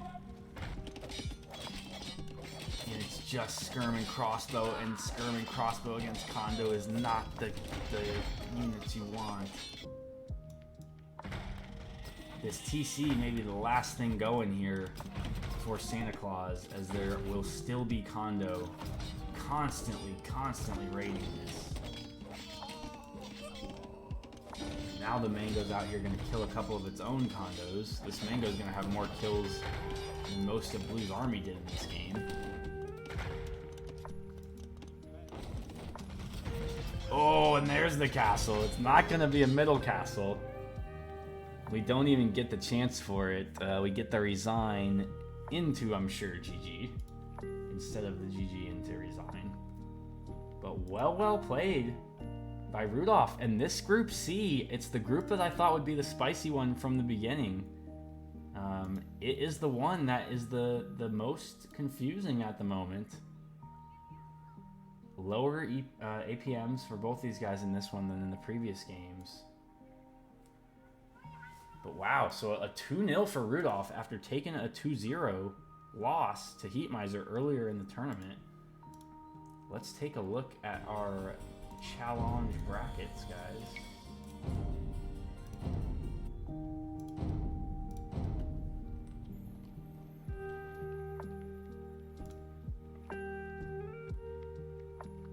And let's update them. So we just saw Rudolph the Red-Nosed Reindeer defeat Santa Claus 2-0. Alright, so let's see what that looks like then in the standings. You've got Santa Claus, who is out of the tournament with only 2 points. The Nutcracker or Rudolph has to win their set, so they will have 2 more points, which, as you can see, would give them 3 and 4.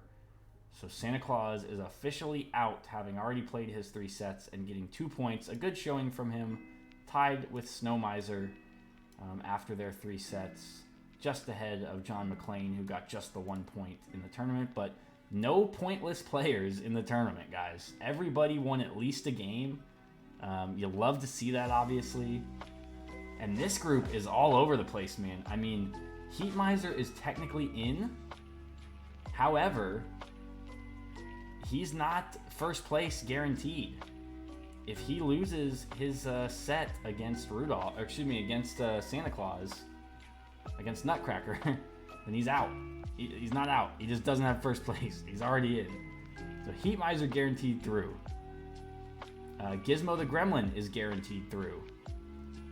And Buddy the Elf is guaranteed through. So we're looking for 3 more places between Ralphie the Grinch, Scrooge, Kevin McAllister, Rudolph, and actually the Nutcracker. Santa Claus is out. We haven't seen enough games from the Nutcracker yet to say if he's in or out. He does have that 1 point from the set that he lost to Santa Claus, though, so could be a big 1 point moving forward.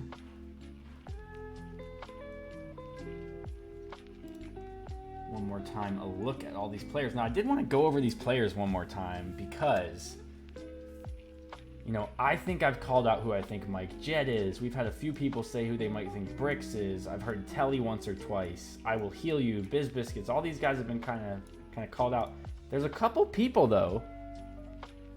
Like, we've even had Sebetera, Hairnux, Gunner Gates, Kololo. I don't think I've heard anybody even talk about these 2 guys. You know, we've had Beige fans in the chat saying they think they see Beige. I haven't seen anybody say this is Streck yet. I think maybe Serums one time asked if this could be Streck. And DM Bent is like a ghost in this tournament, man. Like, nobody knows who DM Bent is or what he's doing. He obviously, we've seen all the players, so we've seen him play at least once. But I think he's the one player that nobody's even, like, attempted to call out yet. Whereas the rest of these guys have at least had, like, you know, 1 chance. Yo, Crypto Mike Trading, what's up? This is a low elo hidden cup called the Hidden Holiday Cup. I'll show you our brackets here. As you can see, we got Buddy the Elf, the Grinch, Ralphie, John McClane, Gizmo, Kevin, Ebenezer, Snow Miser, Heat Miser, Rudolph, Santa, Nutcracker. Thank you so much for the following. These guys are playing in a Hidden Cup low elo tournament. Here's our poster. All these characters plus a couple more are in this tournament, and it's kind of crazy. We've already got almost $1,200 in the donation pool. Everybody, just as a quick reminder, guys, everybody has a chance to win money, even if they're already knocked out of the tournament. At the end of the tournament, the chat will have a guess on who they think each hidden character is, and myself and my casters will have 1 collective guess on who we think each character is. If myself and my casters get it right, then I keep my money. If we get it wrong, then I give $10 to the player who fooled us. Same thing with the chat. If the chat gets it right, then the money actually goes to them in gifted subs. If the chat gets it wrong, the money goes to the player who fooled them. So, you know, Mike Jett, I think I know who it is already, but that game made me have a question mark over that now. So if Mike Jett has fooled me, he gets a little bit of extra money. And not to mention, Mike Jett has also put up some bets for us, which I love to see. I'm a heavy betting channel here. He said he's going to give $100 if he gets guessed by the casters. And he's going to give $50 if he gets guessed by the chat. So potentially even 150 more up here already, which would put us well into 1250s, 1260s area. So I think even 1270. My math is bad there.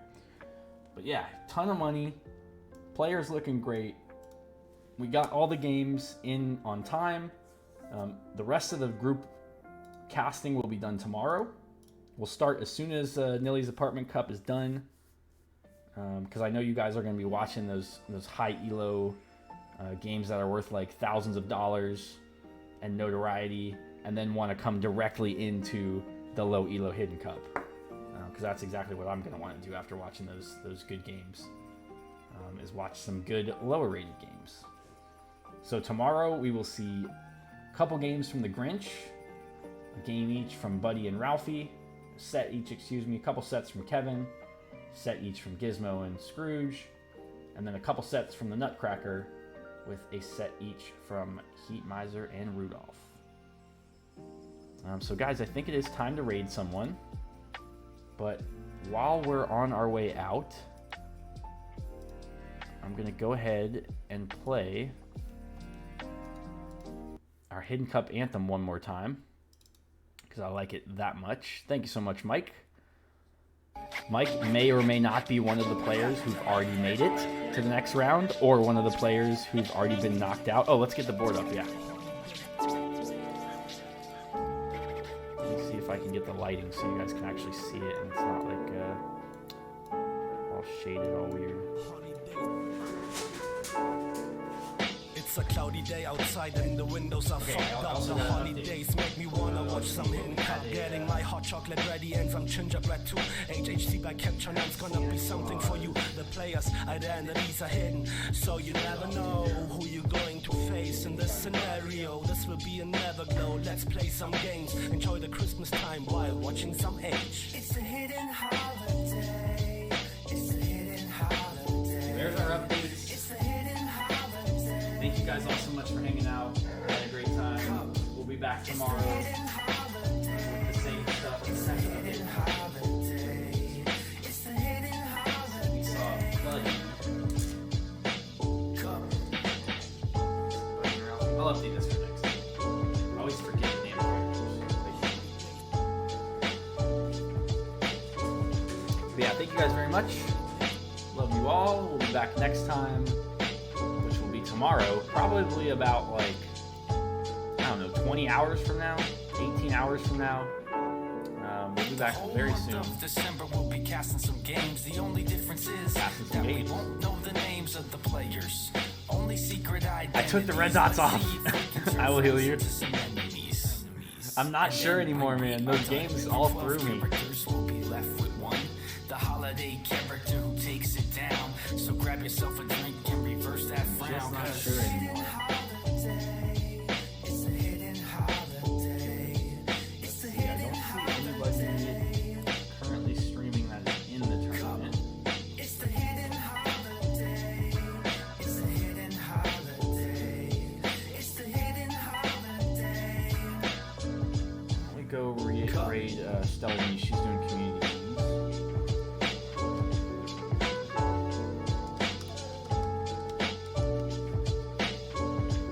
Yeah, you guys go say hi to Stellar and her community. They're playing some community games, it looks like. Tell them about the Hidden Cup even if you get the opportunity. And I will see you guys tomorrow. Love you. Bye.